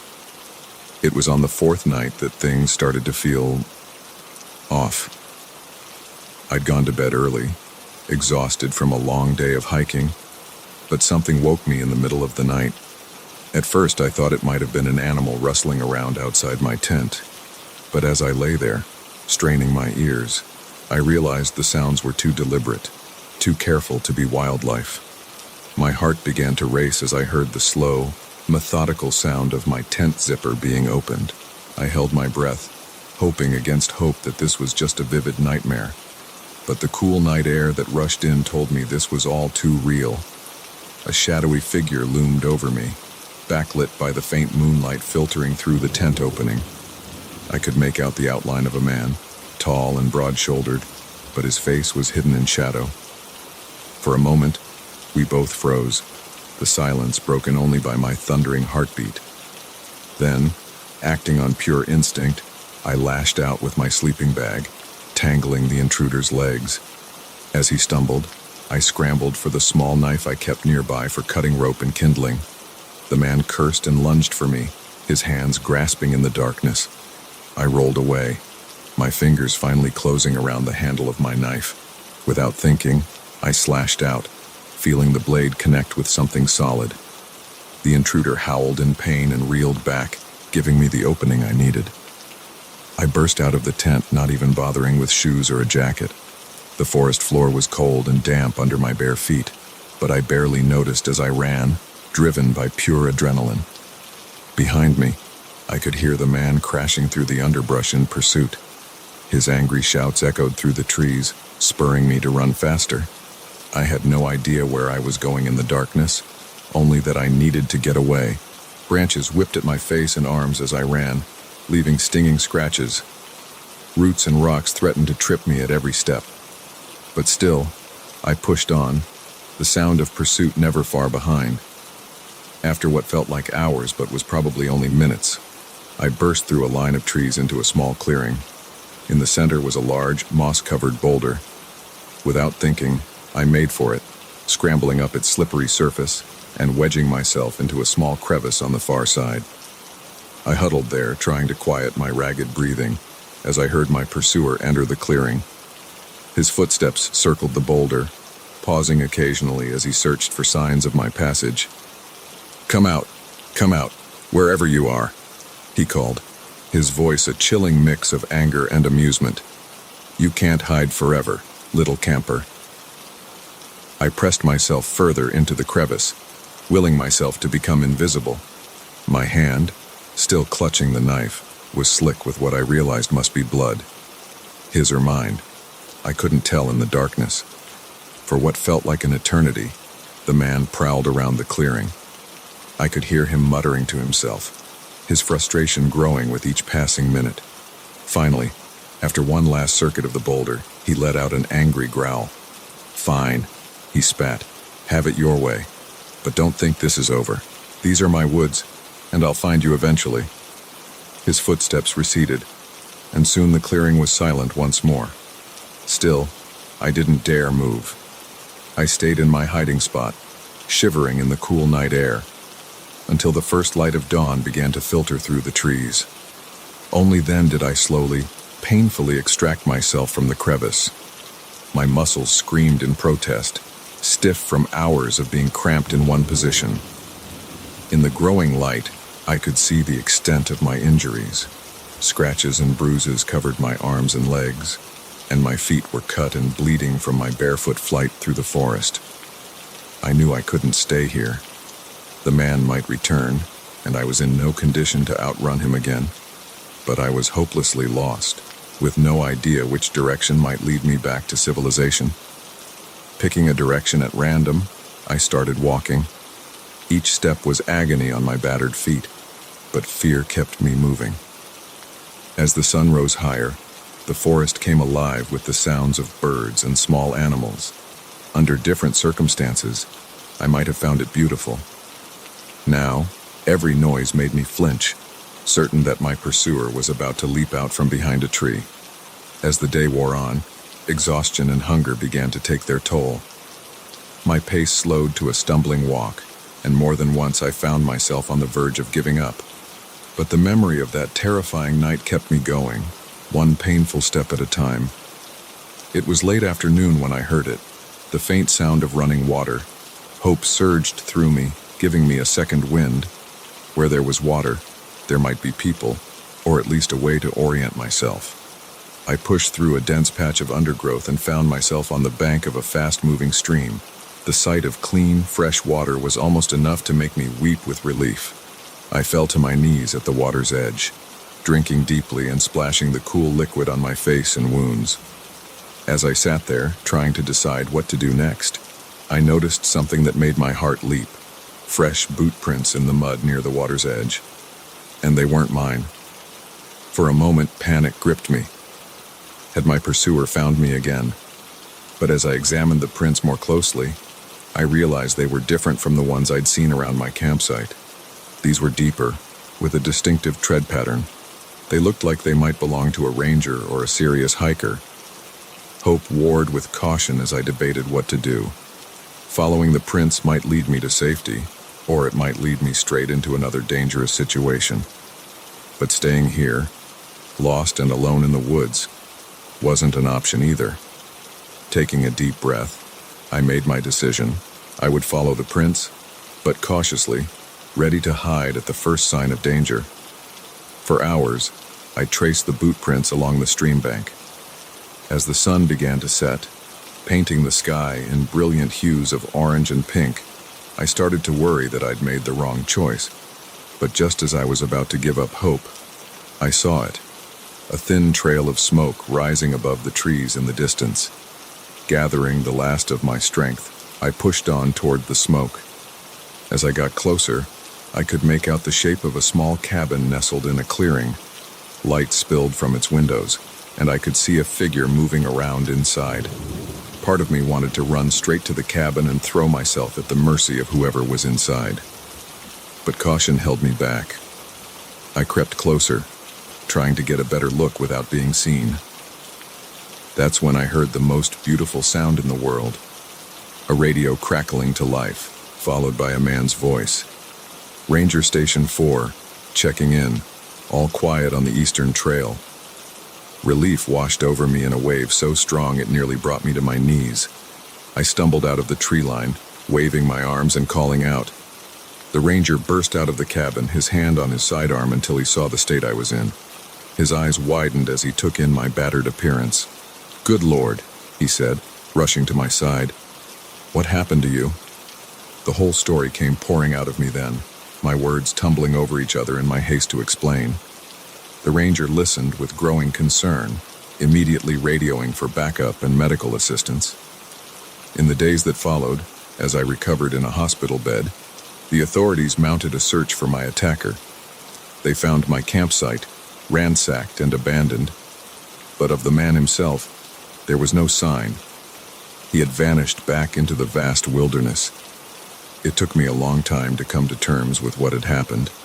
The forest, which had always been a place of peace and rejuvenation for me, now held a darker association. Nightmares plagued my sleep, filled with shadowy figures and endless chases through dark woods. But slowly, with time and therapy, I began to heal. I realized that what had happened to me was an anomaly, not the norm. The wilderness was still beautiful, still worthy of exploration and respect. A year after my ordeal, I found myself standing at a trailhead once again, backpack on my shoulders, a mixture of anxiety and excitement churning in my stomach. I wasn't alone this time. I'd joined a hiking group, not yet ready to venture out on my own again. As we set off down the trail, I felt a familiar sense of peace begin to settle over me. The forest was as beautiful as ever, the air fresh and invigorating. Yes, there had been danger here once, but there was also life, and beauty, and the promise of new adventures. I knew then that I would never again take my safety for granted in the wilderness, but neither would I let fear rob me of something I loved. The road to recovery was long, but with each step on the trail, I was reclaiming a part of myself I thought I'd lost forever. The forest had tested me, had shown me both its beauty and its danger, and I had survived, emerging stronger, wiser, and somehow even more in awe of the wild places of the world.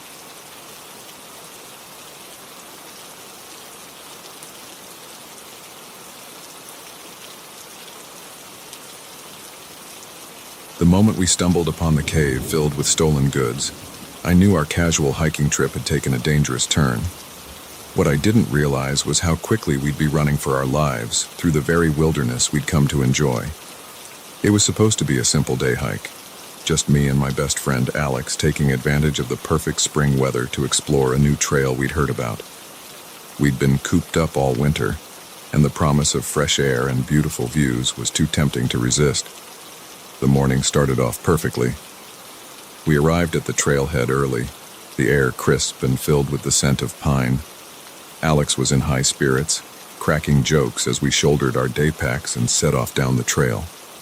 The path wound through dense forest, occasionally opening up to reveal stunning vistas of the surrounding mountains. We'd been hiking for about 3 hours when we decided to take a break for lunch. As we sat on a fallen log, munching on our sandwiches, Alex spotted something interesting. "Hey, check that out," he said, pointing to a narrow opening in the rock face nearby. "Looks like it might be a cave." I squinted at the dark gap. "Could be. Want to check it out?" Alex grinned, always up for a bit of adventure.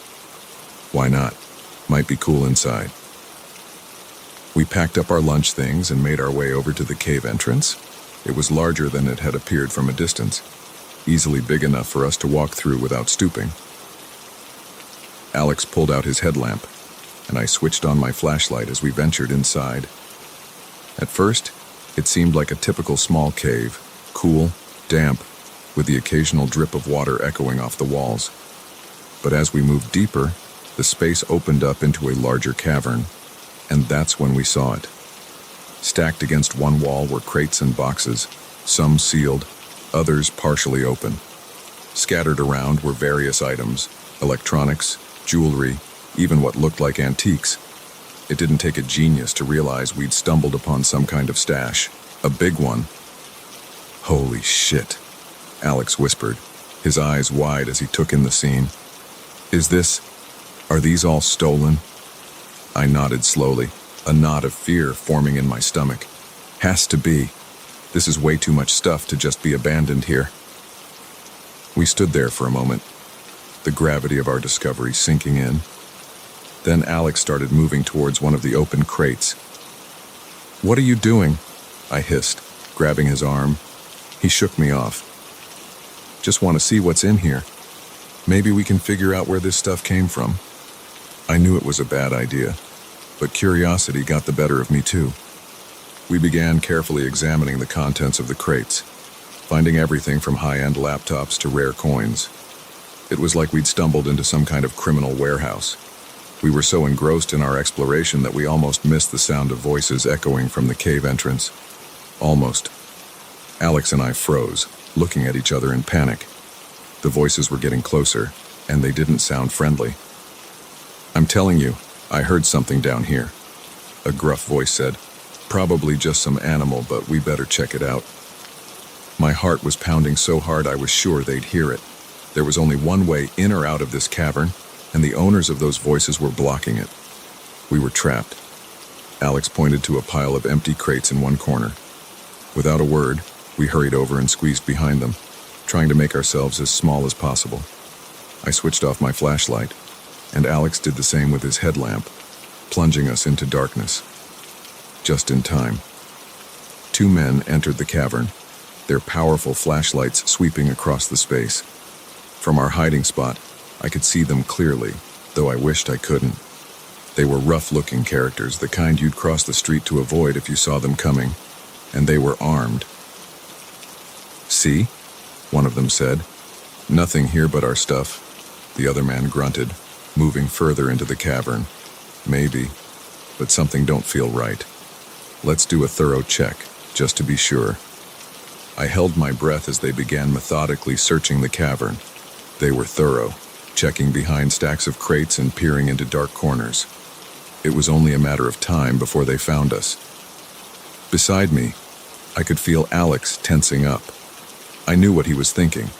If we were going to make a run for it, now might be our only chance. I gave his arm a squeeze, hoping he'd understand my silent message. "Wait." Not yet. The men were getting closer to our hiding spot. I could hear the scuff of their boots on the cave floor, see the beams of their flashlights getting brighter. My heart was racing, and I had to fight the urge to close my eyes, as if that would somehow make us invisible. Just when I thought we were done for, a loud noise echoed through the cave, the sound of something heavy falling over near the entrance. Both men whirled around, their lights focusing on the source of the noise. "What the hell was that?" one of them growled. "Don't know. Could be the others coming back early. Or could be trouble. Let's check it out." They moved towards the cave entrance, their attention momentarily diverted. It was now or never. I tugged on Alex's arm, and we burst from our hiding place. The sudden movement caught the men off guard, and for a crucial second, they just stood there, stunned. We ran for the entrance, pushing past them before they could react. I heard a shout behind us, then the terrifying sound of a gun being cocked. We didn't stop to look back, just ran full tilt into the forest. The calm trail we'd enjoyed earlier now seemed like a gauntlet of obstacles. Roots threatened to trip us, low-hanging branches whipped at our faces, but fear lent us speed, and we crashed through the underbrush, putting distance between us and our pursuers. I could hear them behind us, their angry shouts echoing through the trees. They knew these woods better than we did, and they were gaining on us. "We need to split up," Alex gasped as we ran. "Make it harder for them to follow." I wanted to argue, to say we stood a better chance together. But deep down, I knew he was right. With a quick nod, I veered left while he went right. I ran like I'd never run before, my lungs burning and my legs aching. Every snapping twig made me flinch, every shadow seemed to hide a threat. I had no idea where I was going, only that I needed to get as far away from that cave as possible. After what felt like hours but was probably only minutes, I found myself at the edge of a steep ravine. The sound of rushing water came from far below. I was trapped. The voices were getting closer. I looked around frantically, searching for a way out. That's when I spotted it.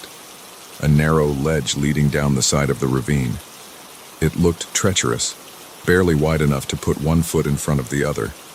But it was my only option. Taking a deep breath, I began to edge my way down. The rock face was slick with moss, and more than once I nearly lost my footing. But desperation kept me going, inch by perilous inch. I was about halfway down when I heard them reach the top of the ravine. I pressed myself against the rock face, hardly daring to breathe. "Where'd he go?" one of them shouted, his voice echoing off the ravine walls. Must have found a way down. No way he jumped. I stayed perfectly still, praying they wouldn't spot me on my precarious perch. For agonizing minutes, I listened to them searching the area above. Then, mercifully, their voices began to fade as they moved off, presumably to search elsewhere. It took me another nerve-wracking hour to make it to the bottom of the ravine. By then, my arms and legs were shaking from exertion and leftover adrenaline. But I couldn't rest yet. I needed to find help, and I needed to find Alex. I followed the river at the bottom of the ravine, hoping it would lead me to civilization. As the sun began to set, painting the sky in brilliant hues of orange and pink, I finally heard something that made my heart soar, the distant sound of traffic. Summoning the last of my strength, I clambered up the riverbank and through a final stretch of woods. And there it was, a highway stretching out before me. I've never been so happy to see asphalt in my life. I flagged down the first car I saw, probably looking like a madman with my torn clothes and wild eyes. The startled driver, a kind-faced woman in her 50s, listened to my breathless explanation and immediately called the police. What followed was a whirlwind of police statements, search parties, and anxious waiting. It wasn't until the next morning that we got the news. They'd found Alex. He was dehydrated and scratched up, but alive. He'd managed to find a ranger station and raise the alarm. The authorities took our discovery of the cave very seriously. They organized a raid, catching several members of what turned out to be a major theft ring. The cave was just one of several stashes they'd hidden throughout the state park. In the days and weeks that followed, as Alex and I tried to process what had happened, we found ourselves dealing with a mix of emotions. Relief at having survived, certainly, but also a lingering fear, a new awareness of the dangers that can lurk in even the most beautiful places. It took time, but eventually, we both found our way back to the trails. Our first hike after the incident was tense, every snapping twig making us jump. But as we walked, feeling the sun on our faces and the earth beneath our feet, we remembered why we loved this so much in the first place. The wilderness had shown us its darker side, yes, but it had also shown us our own strength, our resilience. We'd faced real danger and come out the other side, and in doing so, we'd gained a deeper appreciation for the wild places of the world, their beauty, their challenges, and the profound effect they can have on the human spirit. Now, when I stand at a trailhead, I feel a mix of excitement and respect. The forest is not just a playground, but a place of mystery and potential danger. And yet, I'm drawn to it more than ever, because I know that out there among the trees and mountains, I'll find not just adventure, but a truer version of myself.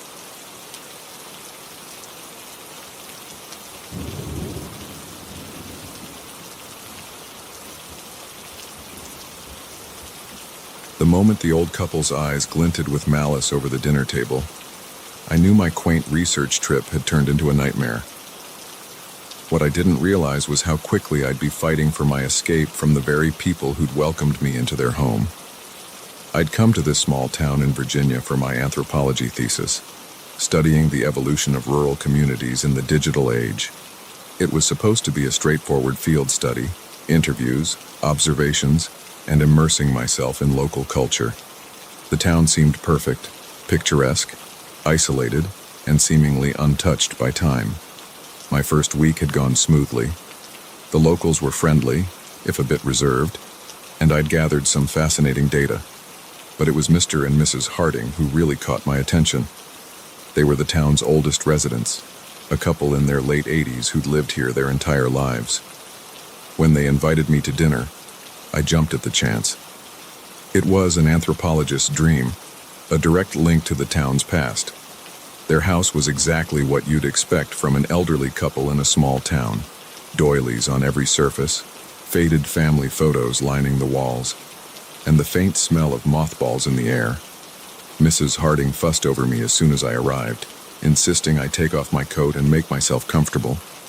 "It's not often we get visitors," she said, her wrinkled face creasing into a smile. "Especially not young folks like yourself." Mr. Harding nodded from his armchair, pipe clenched between his teeth. "Town's not what it used to be," he grumbled. "Young people all moving away, no respect for tradition." I sat down, notebook in hand, eager to hear more.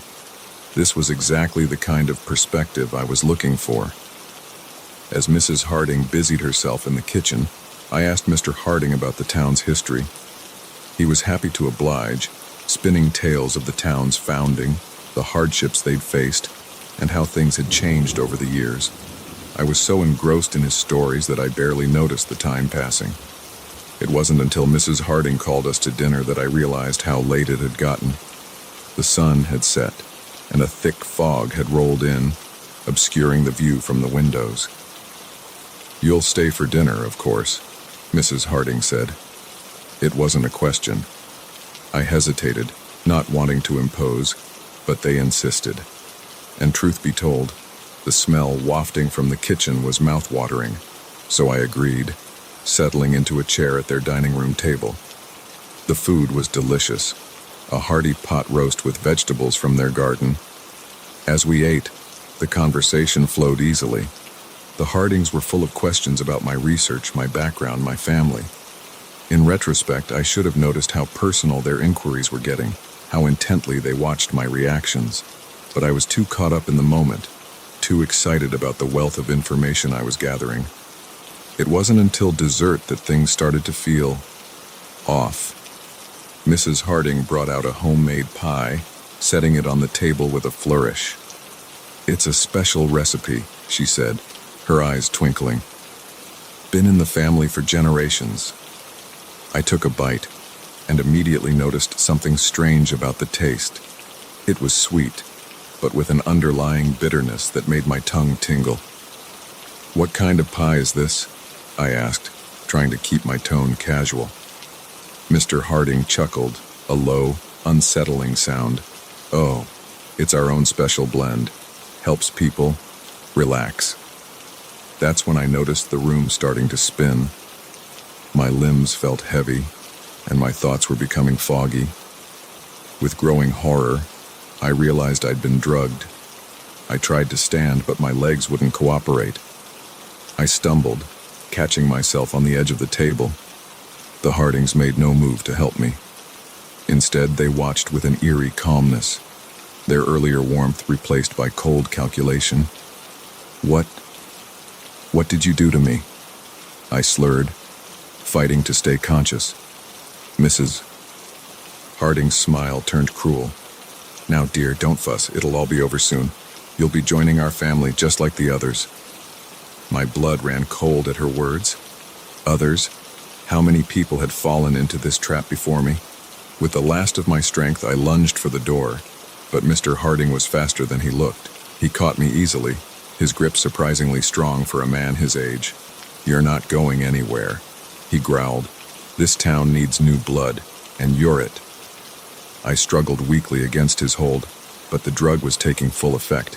The room swam before my eyes, and darkness crept in at the edges of my vision.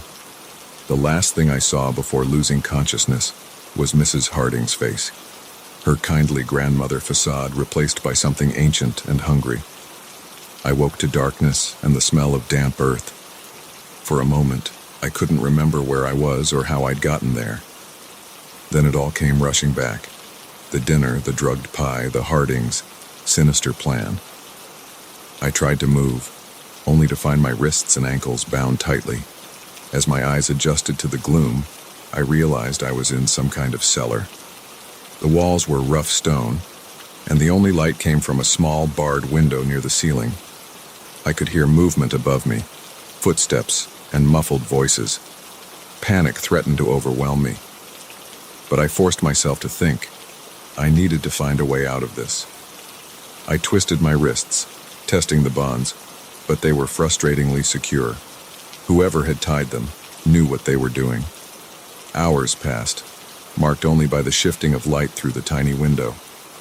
I drifted in and out of consciousness, the remnants of the drug still coursing through my system.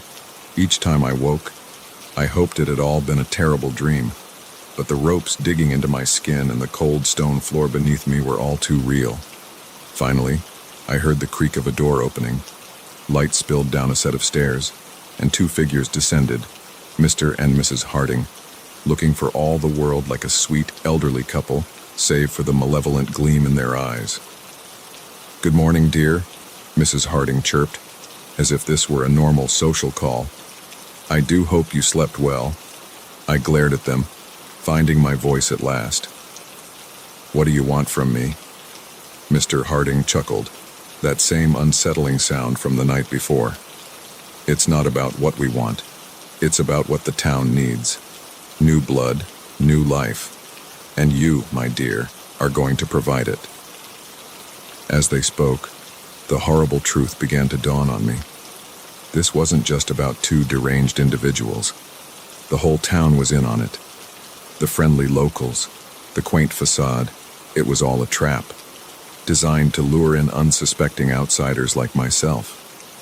"Then you can't keep me here," I said, trying to sound braver than I felt. "People will come looking for me." Mrs. Harding's smile widened. "Oh, I don't think so. You told us yourself, dear. No family, no close friends, just you and your research. Nobody will miss you for quite some time. And by then, well..." She trailed off, leaving the implications hanging in the air. They left shortly after, promising to return with food later. As the cellar door clicked shut behind them, I felt despair washing over me.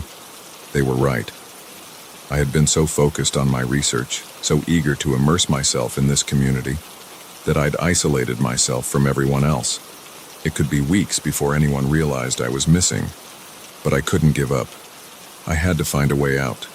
I spent hours working at my bonds, ignoring the pain as the ropes chafed my skin raw.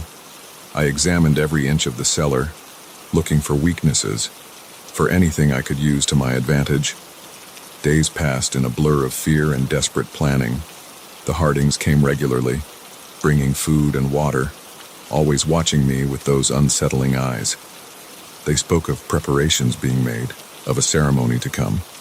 I tried to get more information out of them, to understand what they were planning, but they remained frustratingly vague. It was on the 5th day of my captivity that I finally caught a break. Mrs. Harding came alone, carrying a tray of food. As she set it down, I noticed her hands shaking slightly. Age, I realized, was catching up with her, despite whatever sinister forces were at work in this town. I saw my chance and took it. As she leaned in to adjust my bonds, I surged upward, headbutting her with all my strength. She went down with a cry, the keys to my chains clattering to the floor. Ignoring the pain exploding through my skull, I maneuvered myself over to the keys. It was awkward and slow with my hands still bound, but desperation lent me strength and flexibility I didn't know I possessed. I had just managed to free myself when I heard footsteps pounding down the stairs. Mr. Harding burst into the cellar, his face contorted with rage. But I was ready. I ducked under his grasping hands and bolted for the stairs. The next few minutes were a blur of adrenaline and terror. I raced through the house, hearing Mr. Harding's labored breathing behind me. I burst out the front door and into the street, only to find myself faced with a group of townspeople, their expressions a mix of shock and anger. For a moment, I froze, certain that this was the end. But then survival instinct kicked in. I ran, faster than I'd ever run in my life. I could hear shouts behind me, the sound of pursuit growing as more people joined the chase. I ran without direction, my only thought to put as much distance between myself and my captors as possible. The town blurred around me, quaint storefronts and picket fences giving way to fields and then dense forest. I don't know how long I ran. My lungs burned, and my legs felt like lead. But every time I thought about stopping, I remembered the cellar, the Hardings, cruel smiles, and I found a new reserve of energy. Finally, mercifully, I broke through the tree line and found myself on a highway. I flagged down the first car I saw, probably looking like a madwoman with my wild eyes and torn clothes. The startled driver, a middle-aged man in a business suit, listened to my breathless explanation and immediately called the police. What followed was a whirlwind of police statements, hospital visits, and traumatized phone calls to my family and thesis advisor. The authorities took my story seriously, organizing a raid on the town, but by the time they arrived, the place was deserted. The Hardings, the other residents, everyone, gone without a trace.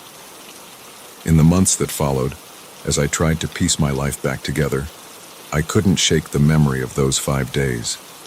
The terror, yes, but also the realization of how easily I'd walked into their trap. I'd been so eager for the perfect research subject that I'd ignored all the warning signs. My thesis remained unfinished. How could I continue to study rural communities when every small town now held the shadow of potential danger? But slowly, I began to find a new direction. I started looking into cults, into the psychology of isolated communities. I wanted to understand what could drive an entire town to such extremes. Now, years later, I still catch myself looking over my shoulder in unfamiliar places. The experience changed me, made me more cautious, more aware of the darkness that can hide behind the most benign facades. But it also showed me my own strength, my will to survive. I never returned to that town. As far as I know, it remains abandoned, a ghost town with a terrible secret. But sometimes, on dark nights when the wind howls just right, I can almost hear Mrs. Harding's voice, sweet and terrible. "You'll be joining our family just like the others." And I shudder, grateful for my narrow escape and for the wisdom it brought at such a heavy price.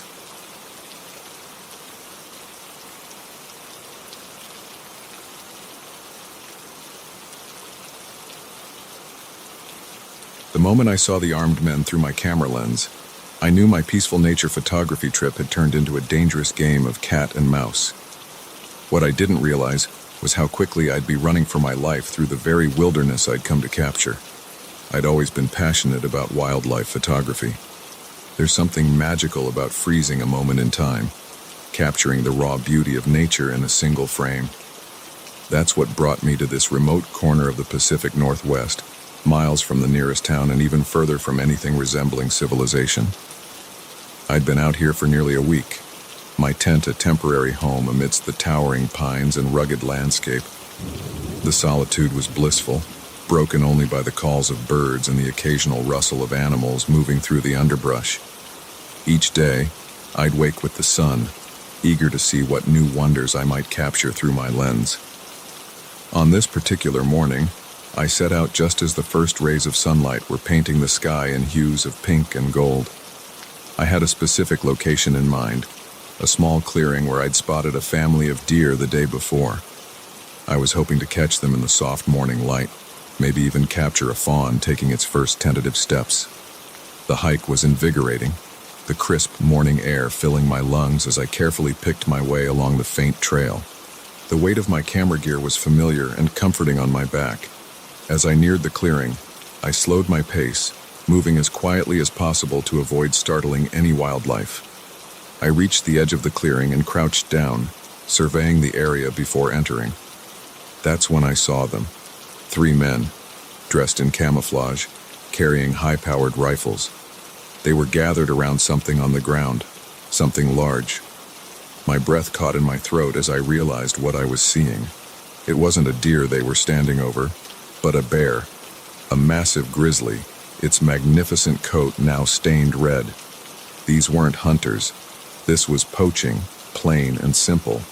Without thinking, I raised my camera and started shooting. The telephoto lens brought the scene into sharp focus. The men's faces, the guns, the dead bear. Evidence. My heart was pounding, but my hands remained steady, years of practice taking over. I was so focused on capturing the scene that I didn't notice one of the men look up, didn't see him nudge his companions and point in my direction. It wasn't until I heard the shout that I realized my mistake. "Hey, you there!" I dropped to the ground, but it was too late. They'd seen me. Panic surged through me as I heard them start to move in my direction. I scrambled backward, staying low, then turned and ran. The forest that had seemed so peaceful just moments ago now felt oppressive, full of obstacles trying to trip me up. Branches whipped at my face as I crashed through the underbrush, the sound of pursuit behind me spurring me on. I ran blindly, my only thought to put as much distance between myself and the poachers as possible. My lungs burned and my legs ached, but fear kept me moving. I could hear them shouting to each other, their voices too close for comfort. After what felt like hours but was probably only minutes, I burst out of the trees onto a rocky slope. I paused for a moment, gasping for breath, trying to get my bearings. That's when I heard the gunshot. The crack of the rifle echoed through the valley, followed by the whine of a bullet passing far too close. They were shooting at me. This wasn't about scaring me off anymore. They meant to silence me permanently. I dove behind a large boulder, my heart pounding so hard I thought it might burst from my chest. What had I gotten myself into? I was no action hero, just a wildlife photographer who'd stumbled into something far bigger and more dangerous than I'd ever imagined. Another shot rang out, chips of rock exploding from the boulder next to my head. I needed to move, to find better cover. My eyes darted around, looking for an escape route. The slope continued upward, becoming steeper and rockier. It would be difficult terrain, but it might slow my pursuers down. Taking a deep breath, I sprinted from behind the boulder, zigzagging as I climbed. More shots followed, but the uneven ground seemed to throw off their aim. I didn't look back, focusing all my energy on the climb. I reached a small ledge and allowed myself a moment's rest, pressing myself against the rock face. The shouts of the men were more distant now, but still too close for comfort. I knew I couldn't keep this pace up for long. I needed a plan. That's when I remembered my satellite phone, safely tucked away in my backpack. If I could just find a moment to make a call, to alert the authorities. But first, I needed to find a safe spot. I continued my climb, moving as quickly and quietly as I could. The terrain became increasingly difficult, requiring all my concentration to navigate safely. The voices of my pursuers faded, replaced by the sound of my own labored breathing and pounding heart. Finally, I reached a small cave-like opening in the rock face. It wasn't deep, but it offered some shelter and a place to catch my breath. I squeezed inside, wincing as my camera bag scraped against the rock. I'd forgotten I was still carrying it, the instinct to protect my gear ingrained after years of fieldwork. With shaking hands, I unzipped my backpack and pulled out the satellite phone. As I went to turn it on, my heart sank. The screen remained dark. Dead battery. I'd been so caught up in my photography over the past few days that I'd forgotten to charge it. A wave of despair washed over me. I was alone, being hunted by armed men, with no way to call for help. For a moment, I considered giving up. Maybe if I surrendered, explained that I'd delete the photos.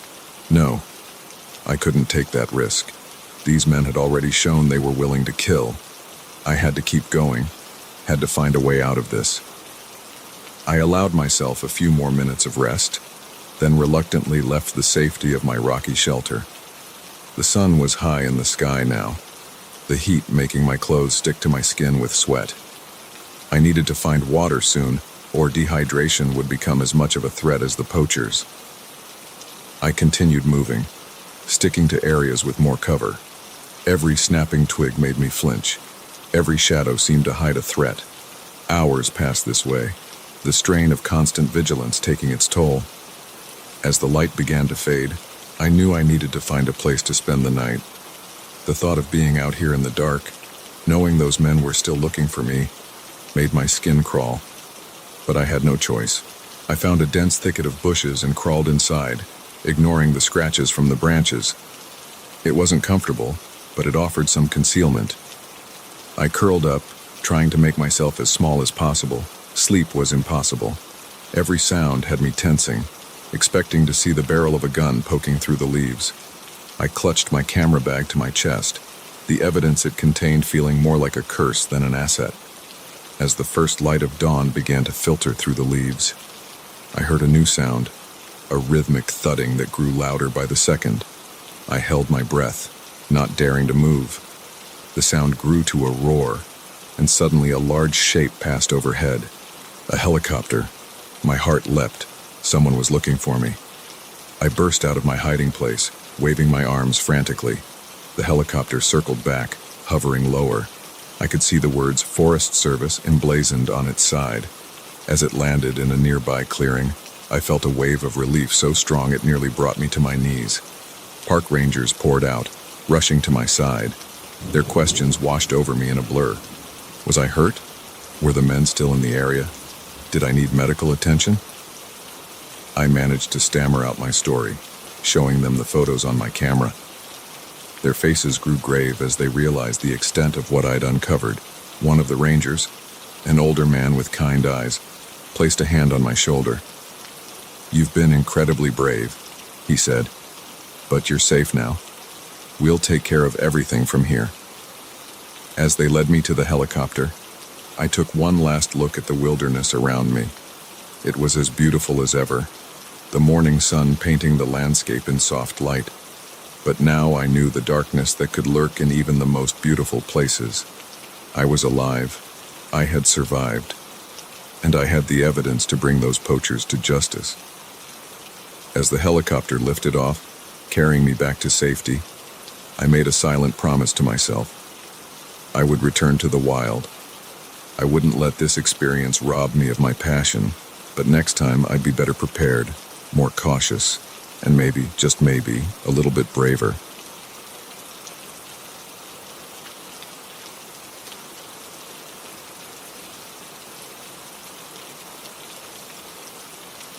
The moment I found the first threatening note pinned to our cabin door, I knew our romantic getaway had taken a sinister turn. What I didn't realize was how quickly it would escalate into a terrifying fight for survival in the very wilderness we'd come to enjoy. My girlfriend, Sarah, and I had been planning this trip for months. We both had high-stress jobs in the city and desperately needed some time away from the constant noise and pressure. When we found this secluded cabin online, nestled deep in the mountains with no neighbors for miles, it seemed perfect. A week of peace, quiet, and each other's company. Just what we needed to reconnect and recharge. The drive up was beautiful. The road winding through dense forests and alongside crystal clear streams. As we pulled up to the cabin, I felt the tension of the past few months start to melt away. The cabin was everything we'd hoped for. Rustic but comfortable, with a wide porch overlooking a stunning valley. That first evening was idyllic. We unpacked, cooked dinner together, and sat on the porch watching the sunset paint the sky in brilliant hues of orange and pink. As darkness fell, we marveled at the stars, so much brighter here than in the city. We went to bed that night feeling relaxed and optimistic about the week ahead. The next morning, I woke early, eager to explore our surroundings. I slipped out of bed, trying not to wake Sarah, and headed to the porch to enjoy my morning coffee. That's when I saw it, a piece of paper pinned to the cabin door, fluttering slightly in the morning breeze. Curious, I walked over and unpinned it. As I read the words scrawled on the paper, I felt a chill run down my spine. "You don't belong here. Leave now or else." I stood there for a moment, trying to process what I was reading. Was this some kind of joke? A prank by the cabin owners to scare city folks? But something about the crude handwriting, the force with which the note had been pinned to the door, felt too real, too threatening. I debated whether to tell Sarah. I didn't want to ruin our vacation over what might be nothing. In the end, I decided to keep it to myself for now. I crumpled up the note and shoved it in my pocket, determined not to let it spoil our day. We spent the morning hiking, enjoying the crisp mountain air and the beautiful scenery. Sarah was in high spirits, pointing out interesting plants and birds, her laugh echoing through the trees. I tried to match her enthusiasm, but the note kept nagging at the back of my mind. When we returned to the cabin that afternoon, I knew immediately that something was wrong. The door was slightly ajar, though I was certain we'd locked it before leaving. Sarah noticed my hesitation. "What's wrong?" she asked, her smile fading. "Probably nothing," I said, trying to sound casual. "Just thought I locked the door, that's all." We entered cautiously. At first glance, nothing seemed out of place. But then I noticed another piece of paper on the kitchen table. My heart sank as I picked it up and read, "This is your second warning. Next time, we won't be so nice." Sarah read it over my shoulder, her face paling. "What's going on?" she whispered. "Who left this?" I had to tell her about the first note then. As I explained, I could see the fear growing in her eyes, mirroring my own rising panic. "We should leave," she said, her voice shaking slightly. "Pack up and go home." Part of me agreed with her, but another part, a stubborn, angry part, didn't want to be chased away from our vacation by some unseen threat. "Let's not overreact," I said, trying to sound more confident than I felt. "It's probably just some locals trying to scare us off. We'll be more careful, keep the doors locked. If it happens again, we'll leave. Okay?" Sarah hesitated, then nodded reluctantly. We spent the rest of the day in the cabin, jumping at every sound. That night, neither of us slept well, taking turns to keep watch. The next morning, we woke to find our car's tires slashed. Any doubts about the seriousness of our situation vanished in that moment. This wasn't a prank or a misunderstanding. Someone wanted us gone, and they were escalating. "We need to call for help," Sarah said, her voice tight with fear. I pulled out my phone, but there was no signal. Of course, we were miles from the nearest cell tower. The landline in the cabin was dead too. "Okay," I said, trying to think clearly through the rising panic. "Okay, we can't drive out. The nearest town is too far to walk. But there's a ranger station about 5 miles down the mountain. If we start now, we can make it there before dark." We packed quickly, taking only what we could easily carry. As we were about to leave, we found another note pinned to the door. "You had your chance. Now you pay." The hike down the mountain was tense. Every snapping twig, every rustle in the underbrush made us freeze. Were we being watched? Followed? The beautiful forest that had seemed so welcoming just days ago now felt oppressive, full of hidden threats. We were about halfway to the ranger station when we heard it, the unmistakable sound of an engine. Someone was coming up the road. "Help!" Sarah shouted, running towards the sound. "We need help!" I ran after her, relief flooding through me. But as the vehicle came into view, that relief turned to ice in my veins. It wasn't a ranger's truck or a passing tourist. It was a battered old pickup, and the two men inside didn't look friendly. "Sarah, run!" I yelled, grabbing her arm and pulling her off the road. We plunged into the forest, the shouts of the men and the roar of the truck's engine close behind. We ran blindly, branches whipping our faces, roots threatening to trip us at every step. I don't know how long we ran. Time seemed to lose all meaning in the panic of flight. But eventually, the sounds of pursuit faded, replaced by our own labored breathing and pounding hearts. We found ourselves in a small clearing, both of us gasping for air. "What do we do now?" Sarah asked between breaths. I looked around, trying to get my bearings. The sun was getting low. We'd been running for hours. "We can't go back to the road," I said. "They'll be looking for us there. We need to keep moving, try to circle around to the ranger station." As night fell, the forest became a different world. Shadows seemed to move, and every sound was magnified. We stumbled on, using the stars to try to keep our direction, but I knew we were lost. We were exhausted, scared, and starting to lose hope when we saw it, a faint light through the trees. Cautiously, we approached. It was a small cabin, smoke rising from its chimney. For a moment, we hesitated. What if this was them, the people who had been threatening us? But we were out of options. We needed help. I knocked on the door, my heart in my throat. After a long moment, it opened to reveal an old man, his weathered face creased with confusion. "Please," I said, my voice hoarse. "We need help. Someone's after us." The old man's expression changed from confusion to concern. He ushered us inside, locking the door behind us. As Sarah and I collapsed into chairs, he busied himself making tea and calling the ranger station on a crackling radio. Over the next hour, we told him our story. He listened gravely. nodding as if this wasn't the first time he'd heard such a tale. "You're not the first," he said when we'd finished.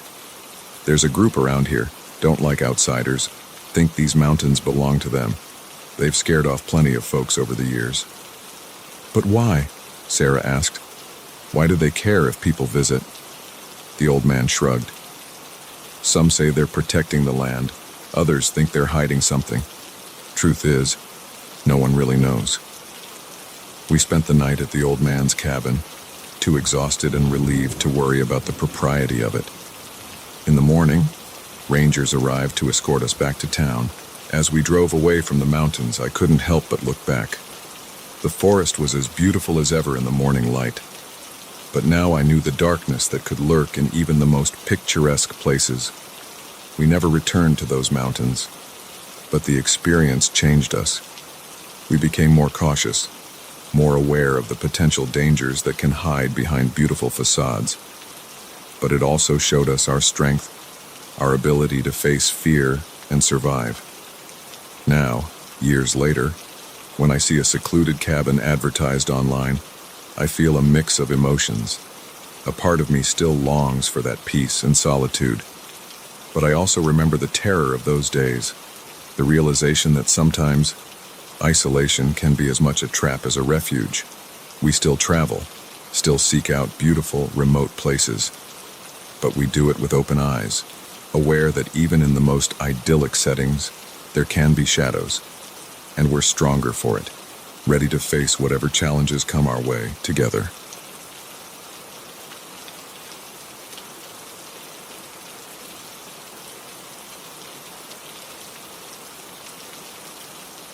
The moment we realized all the trails back to civilization had been blocked or disguised, I knew our casual hiking trip had turned into a nightmarish game of survival. What I didn't anticipate was how quickly we'd be fighting for our lives against an unseen enemy in the wilderness we once thought we knew. It was supposed to be a fun weekend getaway.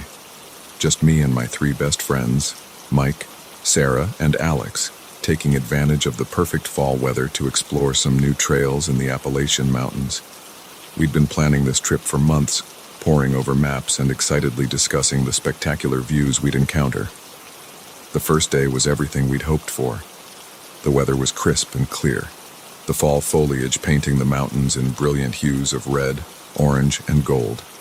We hiked for hours, our spirits high, stopping often to take photos and marvel at the beauty surrounding us. As the sun began to set, we found a perfect spot to set up camp for the night. Sitting around the campfire that evening, sharing stories and roasting marshmallows, I felt a deep sense of contentment. This was why we came out here, to escape the chaos of our daily lives and reconnect with nature and each other. If only I'd known then how quickly things would change. The first sign that something was wrong came early the next morning.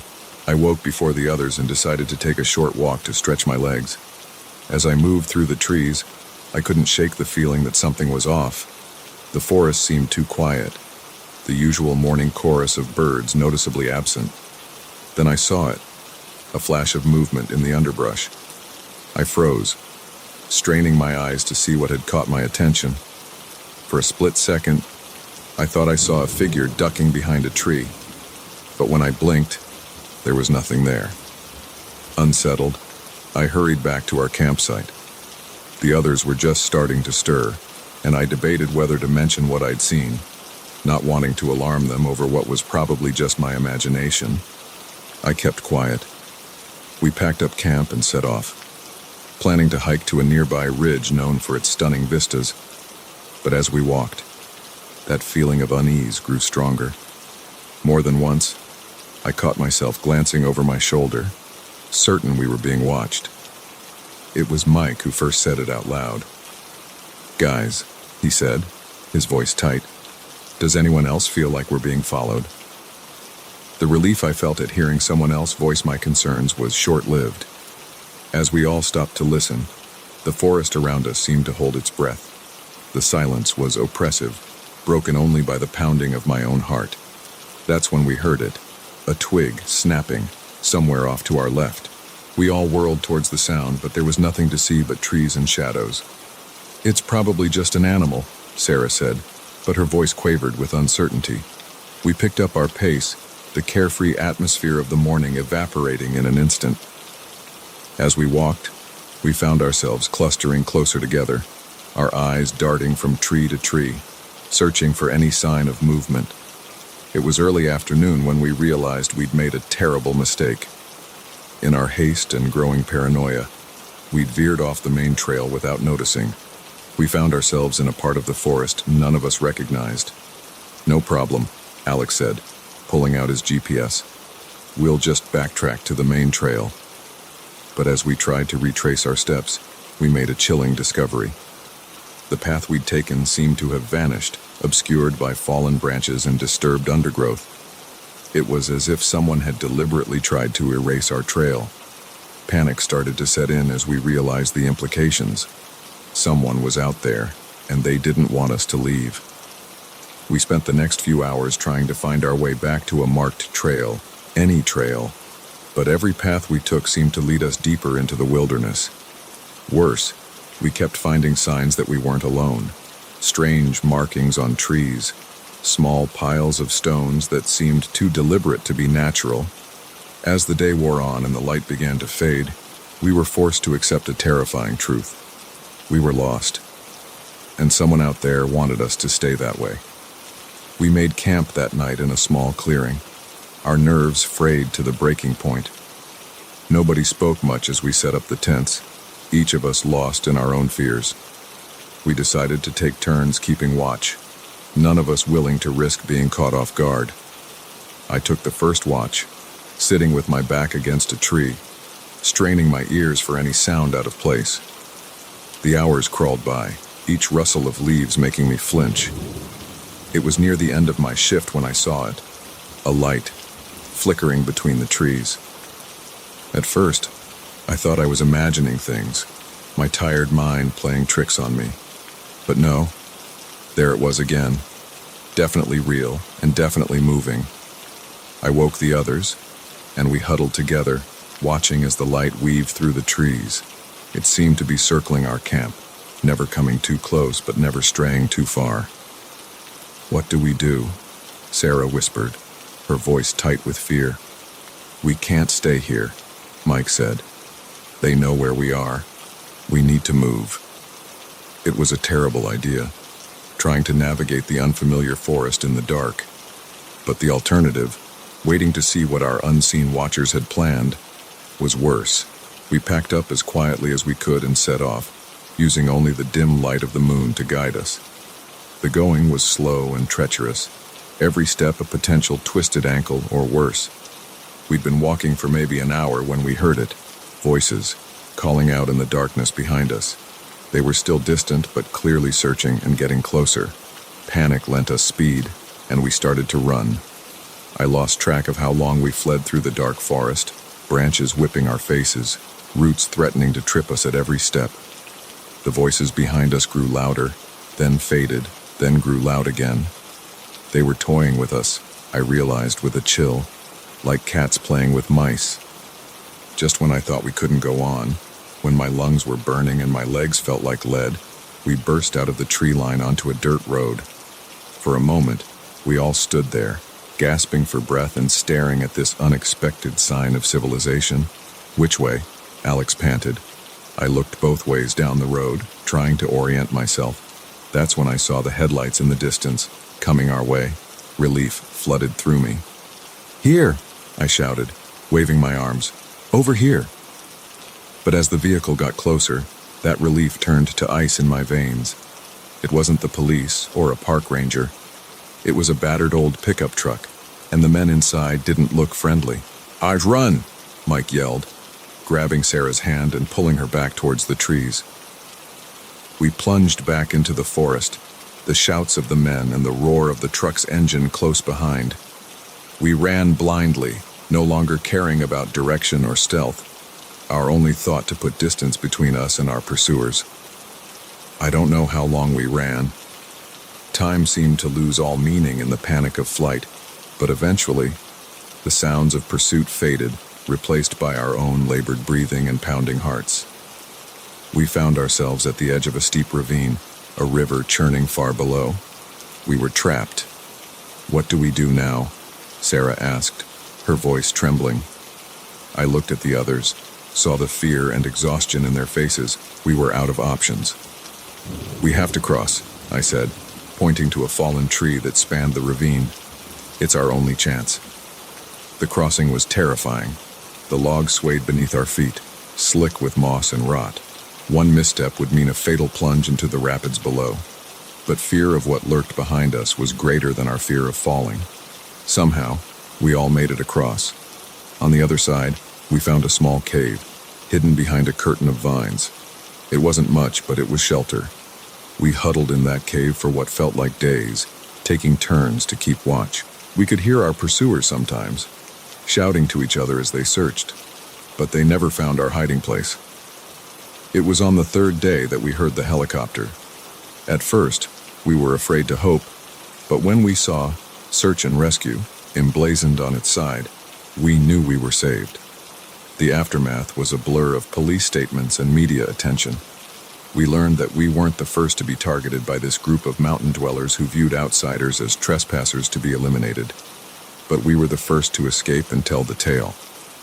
In the months that followed, as we tried to process what had happened, we found ourselves dealing with a mix of emotions. Relief at having survived, certainly, but also a lingering fear, a new awareness of the dangers that can lurk in even the most beautiful places. It took time, but eventually, we all found our way back to the trails.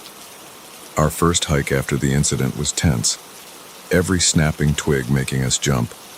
But as we walked, feeling the sun on our faces and the earth beneath our feet, we remembered why we loved this so much in the first place. The wilderness had shown us its darker side, yes, but it had also shown us our own strength, our resilience. We'd faced real danger and come out the other side. And in doing so, we'd gained a deeper appreciation for the wild places of the world, their beauty, their challenges, and the profound effect they can have on the human spirit. Now, when I stand at a trailhead, I feel a mix of excitement and respect. The forest is not just a playground, but a place of mystery and potential danger. And yet, I'm drawn to it more than ever. Because I know that out there, among the trees and mountains, I'll find not just adventure, but a truer version of myself.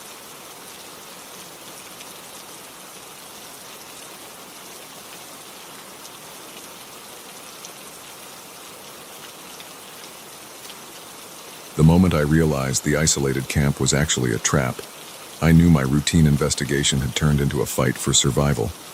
What I didn't expect was how quickly I'd become the prey in a deadly game orchestrated by those I was meant to protect. I'd been a park ranger for over a decade, patrolling the vast wilderness of Yellowstone National Park. I thought I'd seen it all: lost hikers, aggressive wildlife, even the occasional illegal camper. But nothing could have prepared me for what I encountered that fateful day in late September. The call came in early morning, reports of strange activity deep in the backcountry. Hikers had mentioned seeing smoke where no campsite should be, and eerie noises in the night. It wasn't unusual for people to get spooked in the wilderness, but something about this report nagged at me. I decided to check it out myself. I set out just as the sun was rising, the crisp autumn air filled with the scent of pine and wood smoke. The location was remote, a good day's hike from the nearest marked trail. As I made my way through the dense forest, I couldn't shake the feeling that something was off. The woods were too quiet, the usual chatter of birds and small animals noticeably absent. It was late afternoon when I finally spotted the thin trail of smoke rising above the trees. I approached cautiously, years of training kicking in. The camp came into view, a crude assemblage of tents and makeshift shelters. But something wasn't right. There were no people visible, no sounds of activity. I announced my presence, identifying myself as a ranger. The only response was the whisper of wind through the trees. Slowly, I entered the camp, my hand resting near my sidearm. The place looked lived in. Embers still glowed in a fire pit, and half-eaten meals lay abandoned on rough-hewn tables. It was as if everyone had suddenly vanished, That's when I saw the first body. He was partially hidden behind a tent, face down in the dirt. I rushed over, hoping against hope that he was just unconscious. But as I rolled him over, I recoiled in horror. His face was contorted in a grotesque mask of pain, eyes wide and staring. And there, on his neck, were 2 small puncture marks. My mind reeled, trying to make sense of what I was seeing. This was no animal attack I'd ever encountered. And where were the others? The camp was clearly set up for at least a dozen people. I keyed my radio, intending to call for backup, but all I got was static. Something was jamming the signal. The realization hit me like a physical blow. I was alone out here, cut off from any help. A twig snapped behind me. I whirled around, drawing my weapon in one smooth motion. But there was nothing there, just shadows lengthening as the sun dipped lower in the sky. Yet I couldn't shake the feeling of being watched. I needed to get out of there, to report what I'd found and bring in a full team. But as I turned to leave, I saw them, figures moving at the edge of the camp, partially hidden by the gathering gloom. They were human in shape, but something about their movements was off. Too fluid, too predatory. "This is Ranger Mike Sullivan," I called out, trying to keep my voice steady. "Identify yourselves." A low chuckle was the only response, seeming to come from all around me. Then a voice, raspy and cold. "Welcome, Ranger. We've been expecting you." My blood ran cold. This was no ordinary missing persons case. I was dealing with something far more sinister. I ran. There was no shame in it, no hesitation. Every instinct screamed at me to get away, to put as much distance between myself and whatever was in that camp. I crashed through the underbrush, branches whipping at my face, roots threatening to trip me at every step. Behind me, I could hear them in pursuit. They moved with an unnatural speed and grace, effortlessly keeping pace despite the difficult terrain. And all the while, that chilling laughter echoed through the trees. I don't know how long I ran. Time seemed to lose all meaning in the blind panic of flight. But eventually, I burst out of the tree line into a small clearing. In the center stood an old fire tower, its metal frame silhouetted against the darkening sky. With no other options, I made for the tower. The rusted ladder creaked ominously under my weight as I climbed, my pursuers' footsteps growing ever closer. I reached the small room at the top, slamming the hatch shut behind me and securing it with a rusty chain I found in the corner. For a moment, all was quiet. I stood there, gasping for breath, straining my ears for any sound of pursuit. Then came a thud from below, followed by another. They were climbing the tower. I looked around frantically for anything I could use as a weapon. The room was bare save for an old desk and chair, and a dusty first aid kit hanging on the wall. I grabbed the chair, ready to fight for my life if they breached the hatch. The thuds grew louder, closer. The hatch shuddered as something heavy slammed into it from below. The chain held, but I didn't know for how long. As I stood there, heart pounding, a memory surfaced. An old legend I'd heard around the ranger station. Stories of creatures that lurked in the deepest parts of the wilderness, preying on unsuspecting hikers. I'd always dismissed them as campfire tales meant to scare rookies. Now, I wasn't so sure. Another slam against the hatch, and I saw the metal begin to buckle. Whatever was down there, it was strong, inhumanly strong.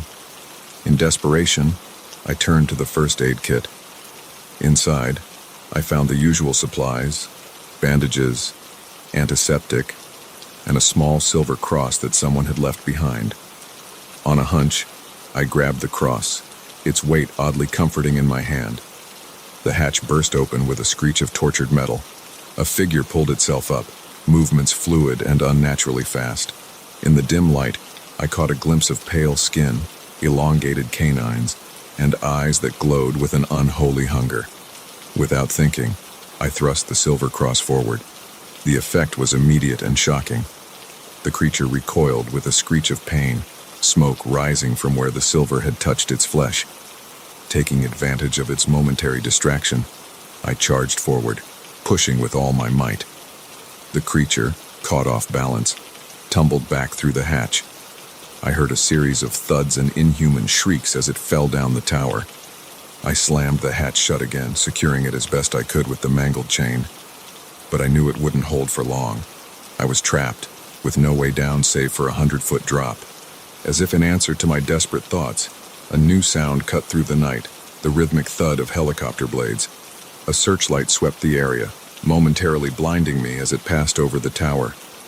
Hope surged through me. Someone had noticed I was missing and sent out a search party, but would they reach me in time? The creatures below seemed agitated by the noise and light. I could hear them snarling, their inhuman voices carrying clearly in the night air. The hatch shuddered again as they renewed their assault. The helicopter drew closer, its searchlight zeroing in on the tower. I waved frantically, shouting at the top of my lungs, "Please, let them see me. Let them understand I'm in danger." Just as the hatch began to give way, a rope ladder dropped from the hovering helicopter. I didn't hesitate. I scrambled out onto the tower's small balcony and grabbed the ladder, my feet leaving the platform just as pale hands reached through the opening. As I was pulled to safety, I looked down. The creatures had emerged onto the balcony, their faces twisted in fury as their prey escaped. The searchlight illuminated them fully for the first time, and I felt my breath catch in my throat. They were human once, but no longer. Whatever they were now, it was something ancient, something that should not exist in our world. The debriefing that followed was surreal. My story was met with disbelief and concern for my mental state. No bodies were found at the camp, no evidence of the creatures I'd encountered. If not for the scratches on my arms and the battered silver cross I still clutched, I might have believed I'd imagined the whole thing.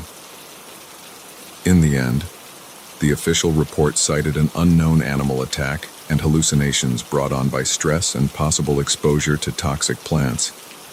But I knew the truth. And I knew that somewhere out there, in the deep wilderness, they were still waiting, watching, hungry. I still work as a ranger. Someone needs to be out there, aware of the real dangers that lurk in the shadows. But I no longer patrol alone, and I never enter the backcountry without a silver cross around my neck. The wilderness holds many secrets, some beautiful, some terrifying. That day, I glimpsed something that shook my understanding of the world. And while part of me wishes I could forget, a larger part knows that ignorance is not bliss, it's vulnerability. So I watch, and I wait, and I hope that I'm prepared for the day when the creatures of the night decide to venture once more into the world of light.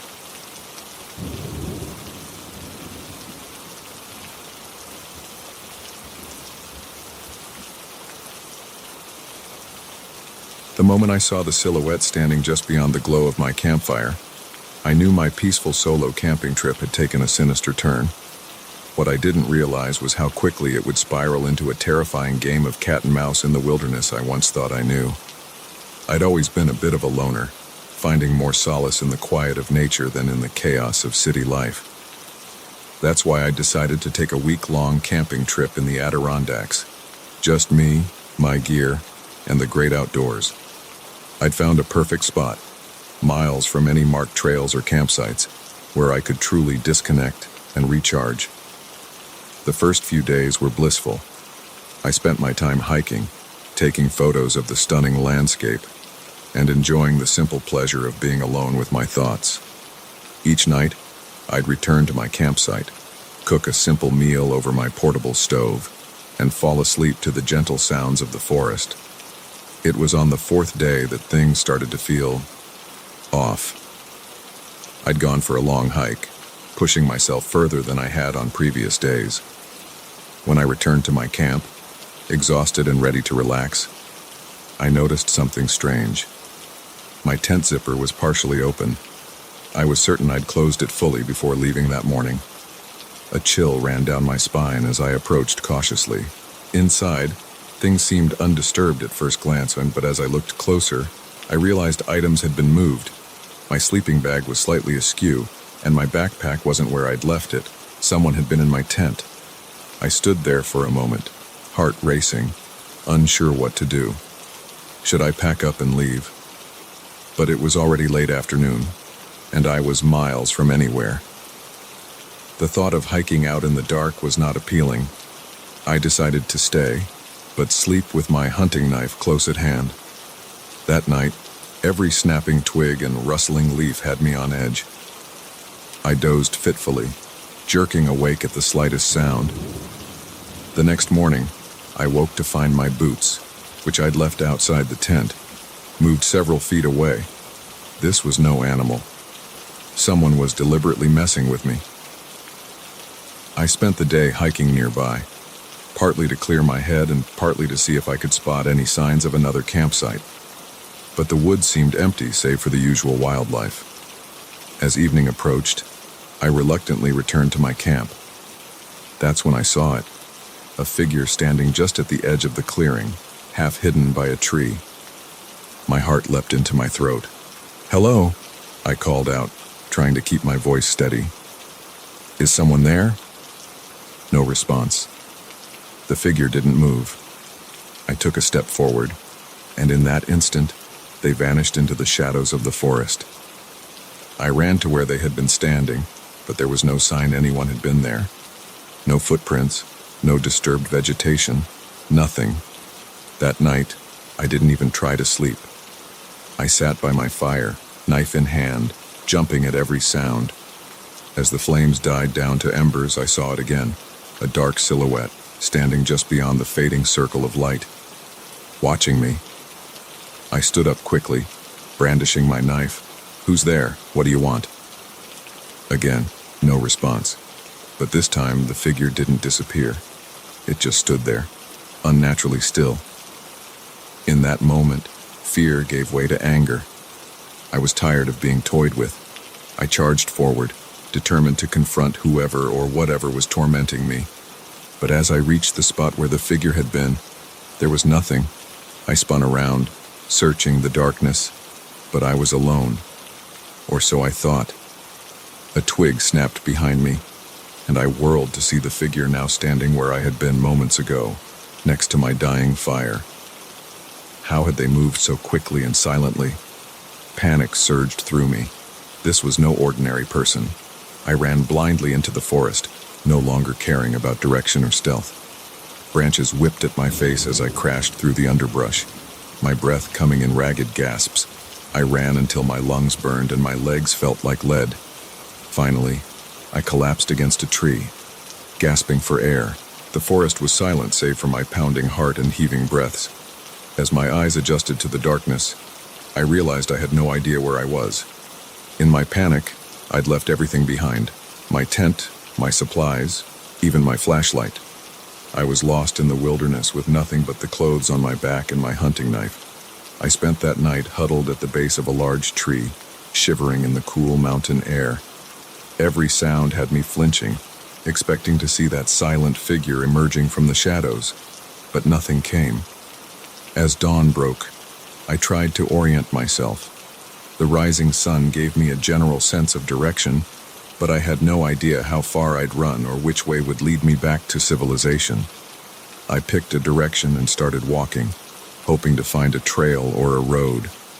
Hours passed. The sun climbed higher, beating down mercilessly. Thirst clawed at my throat, and hunger gnawed at my stomach. But worse than the physical discomfort was the constant fear. Every time I looked over my shoulder, I expected to see that figure standing there, watching silently. It was late afternoon when I heard it, the sound of running water. Hope surged through me as I quickened my pace. I burst through a line of trees to find a small stream gurgling over rocks. I fell to my knees, cupping the cool water in my hands and drinking deeply. As I straightened up, wiping my mouth, I froze. There, on the opposite bank, stood the figure. Even in broad daylight, I couldn't make out any features. It was as if the shadows clung to it, obscuring any details. We stood there, facing each other across the stream. I gripped my knife tightly, though I knew it would be useless if the figure could move as quickly as it had before. "What do you want from me?" I shouted, my voice hoarse from thirst and fear. For the first time, the figure moved, It raised an arm, pointing downstream. Then, in a blink, it was gone. I stood there for several minutes, unsure what to do. Was this another trick? But I had no better options. Cautiously, I began to follow the stream in the direction the figure had indicated. As the sun began to set, I heard something that made my heart leap, the distant sound of voices, human voices. I quickened my pace, hope lending strength to my tired legs. I burst out of the tree line onto a small road. A group of hikers stood there, looking startled at my sudden appearance. I must have been quite a sight. Clothes torn, face scratched, wild-eyed with fear and exhaustion. "Are you okay?" one of them asked, taking a step towards me. The story poured out of me in a rush. The tampering with my campsite, the silent figure, my panicked flight through the forest. As I spoke, I saw the hikers exchange worried glances. They took me to the nearest ranger station, where I repeated my story to increasingly skeptical faces. The rangers organized a search of the area where I'd been camping, but found no evidence of an intruder. My tent and gear were there, undisturbed. There were no unexplained footprints, no sign that anyone else had been in the area. In the end, they chalked it up to an overactive imagination, fueled by isolation and possible dehydration. They were kind about it, but I could see they didn't believe me. As I sat in the back of a ranger's truck, being driven back to civilization, I couldn't shake the memory of that silent, shadowy figure. Had it all been in my mind? A hallucination brought on by stress and solitude? But then I remembered how it had pointed downstream, leading me to safety. If it was just a figment of my imagination, how could it have guided me out of the wilderness? I never returned to those woods. The experience left me shaken, questioning what I thought I knew about the world and myself. But it also taught me something important. The wilderness, like life itself, holds mysteries we may never fully understand. It can be beautiful and terrifying, peaceful and dangerous, often all at once. Now, years later, I still feel drawn to the outdoors, but I no longer seek total solitude. Instead, I've learned to appreciate the balance between isolation and connection, between adventure and safety. And sometimes, on dark nights when the wind whispers through the trees, I remember that silent figure. And I wonder if, somewhere in the deep woods, it's still out there, watching, waiting. A guardian or a threat, a protector or a predator. Perhaps in the end, it's both.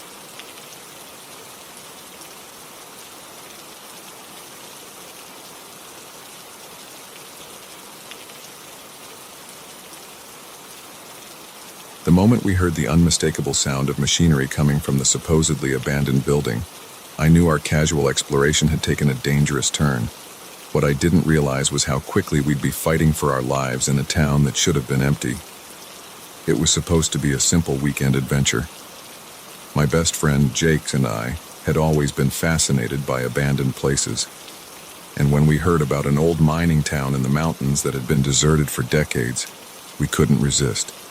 We packed our cameras, some supplies, and set off early Saturday morning, excited about the photos and stories we'd bring back.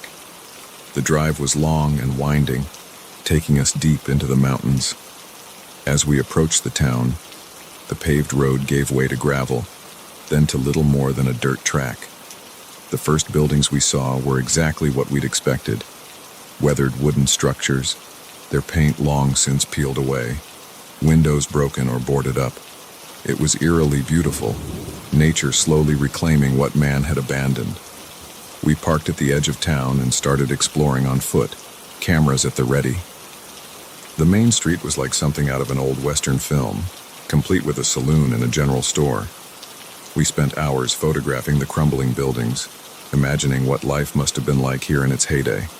As the afternoon wore on, we made our way towards what looked like it had once been the town's industrial area. The buildings here were larger, made of corrugated metal and concrete instead of wood. It was as we approached one of these structures, an old processing plant, according to the faded sign, that we heard it. At first, I thought I was imagining things, a low, rhythmic hum, almost lost beneath the whisper of wind through the empty buildings. But as we got closer, it became unmistakable. The sound of machinery, coming from inside a building that should have been silent for half a century. Jake and I exchanged a look of confusion and excitement. Maybe some other explorers got some of the old equipment working, he suggested, but the uncertainty in his voice betrayed his doubt. Curiosity overcame caution, and we decided to investigate. The main doors of the plant were chained shut, but we found a side entrance that yielded to a bit of persuasion from Jake's lockpicking skills, a hobby I'd always thought was a bit questionable until that moment. The interior of the plant was dark, dust motes dancing in the shafts of light that penetrated the grimy windows. The sound was louder now, echoing off the metal walls. We moved carefully, our footsteps seeming unnaturally loud in the cavernous space. As we rounded a corner, we saw it, a section of the plant that was decidedly not abandoned. Lights flickered from modern machinery, and the air was thick with an acrid chemical smell. Before we could process what we were seeing, a voice rang out. "Hey, who the hell are you?" We spun around to see a man in a hazmat suit, his face obscured by a respirator. For a moment, we all just stared at each other, frozen in mutual shock. Then Jake grabbed my arm. "Run!" he yelled, and we bolted. We could hear shouts behind us as we sprinted back the way we'd come. My heart was pounding so hard I thought it might burst from my chest. What had we stumbled into? We burst out of the building into the fading afternoon light, but our relief was short-lived. More shouts echoed from other buildings, and we saw figures emerging, all in similar hazmat suits. "This way," I gasped, pulling Jake towards an alley between two buildings. We ran blindly, no longer caring about stealth or direction. Our only thought was to get away, to get back to our car and out of this nightmare. But as we rounded a corner, we found our path blocked by a chain-link fence. I could hear our pursuers getting closer, their voices angry and threatening. "Over here," Jake hissed, pointing to a low window in one of the buildings. Without hesitation, we climbed through, finding ourselves in what looked like an old storehouse. We crouched behind some crates, trying to quiet our ragged breathing. Outside, we could hear the men searching, their voices drawing nearer. "What do we do?" I whispered, fear making my voice shake. Jake's face was pale, but his eyes were determined. "We need to find a way to contact someone, the police, the FBI, anyone." I nodded, reaching for my phone. My heart sank as I saw the no service message on the screen. Of course, we were in the middle of nowhere. Suddenly, the door of the storehouse burst open. We pressed ourselves closer to the ground, hardly daring to breathe. Footsteps echoed through the room, coming closer to our hiding spot. Just when I thought we were about to be discovered, a voice called from outside. "Hey, check the processing plant again. Maybe they're hiding in there." The footsteps receded, and the door slammed shut. We waited for several agonizing minutes before daring to move. "We need to get out of here," Jake said, his voice barely above a whisper. "Find a way to higher ground. Maybe we can get a signal." We crept to the window, peering out cautiously. The street seemed empty for the moment. As quietly as we could, we climbed back out and started making our way towards the edge of town, staying low and using the buildings for cover. We were almost to the outskirts when we heard the unmistakable sound of engines revving to life. Headlights cut through the gathering dusk as several vehicles started moving through the town. "They're searching for us," I realized with growing horror. We picked up our pace, no longer caring about stealth. As we reached the last building, we could see our car parked where we'd left it, tantalizingly close. But between us and freedom was an open stretch of ground, fully exposed. And worse, one of the vehicles was heading in our direction. "We'll never make it," I said, despair creeping into my voice. Jake's eyes darted around, then widened. "Look," he said, pointing to an old mine shaft entrance nearby. "We can hide in there." It was a terrible idea. Who knew how stable that shaft was after all these years? But we were out of options. We sprinted for the entrance, diving inside just as the vehicle's headlights swept over the area. The shaft was pitch black and smelled of damp earth and decay. We moved deeper, using the light from our phones to avoid tripping over the debris littering the ground. The sound of the vehicle outside faded, replaced by an oppressive silence broken only by the sound of water dripping somewhere in the darkness. We walked for what felt like hours, the tunnel seeming to go on forever. Just as I was about to suggest turning back, Jake grabbed my arm. "Look," he whispered, pointing ahead. There, barely visible in the gloom, was a pinprick of light. Hope surged through me as we quickened our pace. The light grew larger, resolving into the unmistakable shape of an exit. We emerged on the other side of the mountain, the abandoned town nowhere in sight. In the distance, we could see lights, a highway, or maybe another town. As we started the long hike toward civilization, I couldn't shake the feeling that we'd only scratched the surface of something much bigger and more dangerous. What were those men doing in that abandoned town? What were they producing in that old plant? It took us hours to reach the highway, where a bewildered truck driver picked us up and took us to the nearest police station. We told our story, watching the officers' faces change from skepticism to grave concern. In the days that followed, there were investigations, interviews with federal agents, and a media frenzy when the story broke. It turned out we'd stumbled upon a major drug manufacturing operation, one that had been using the isolated ghost town as cover for years. Jake and I were hailed as heroes, but I couldn't shake the nightmares, the feeling of being hunted. Our weekend adventure had turned into something far more dangerous than we could have ever imagined. Now, years later, I still can't drive past an abandoned building without wondering what secrets it might hold. Our experience taught me that sometimes the ghosts in ghost towns are very much alive, and far more dangerous than any supernatural specter. I've never lost my love for exploration, but I approach it with a new respect for the unknown, and a keen awareness that not all abandoned places are truly empty. Some hold secrets, and some of those secrets bite back.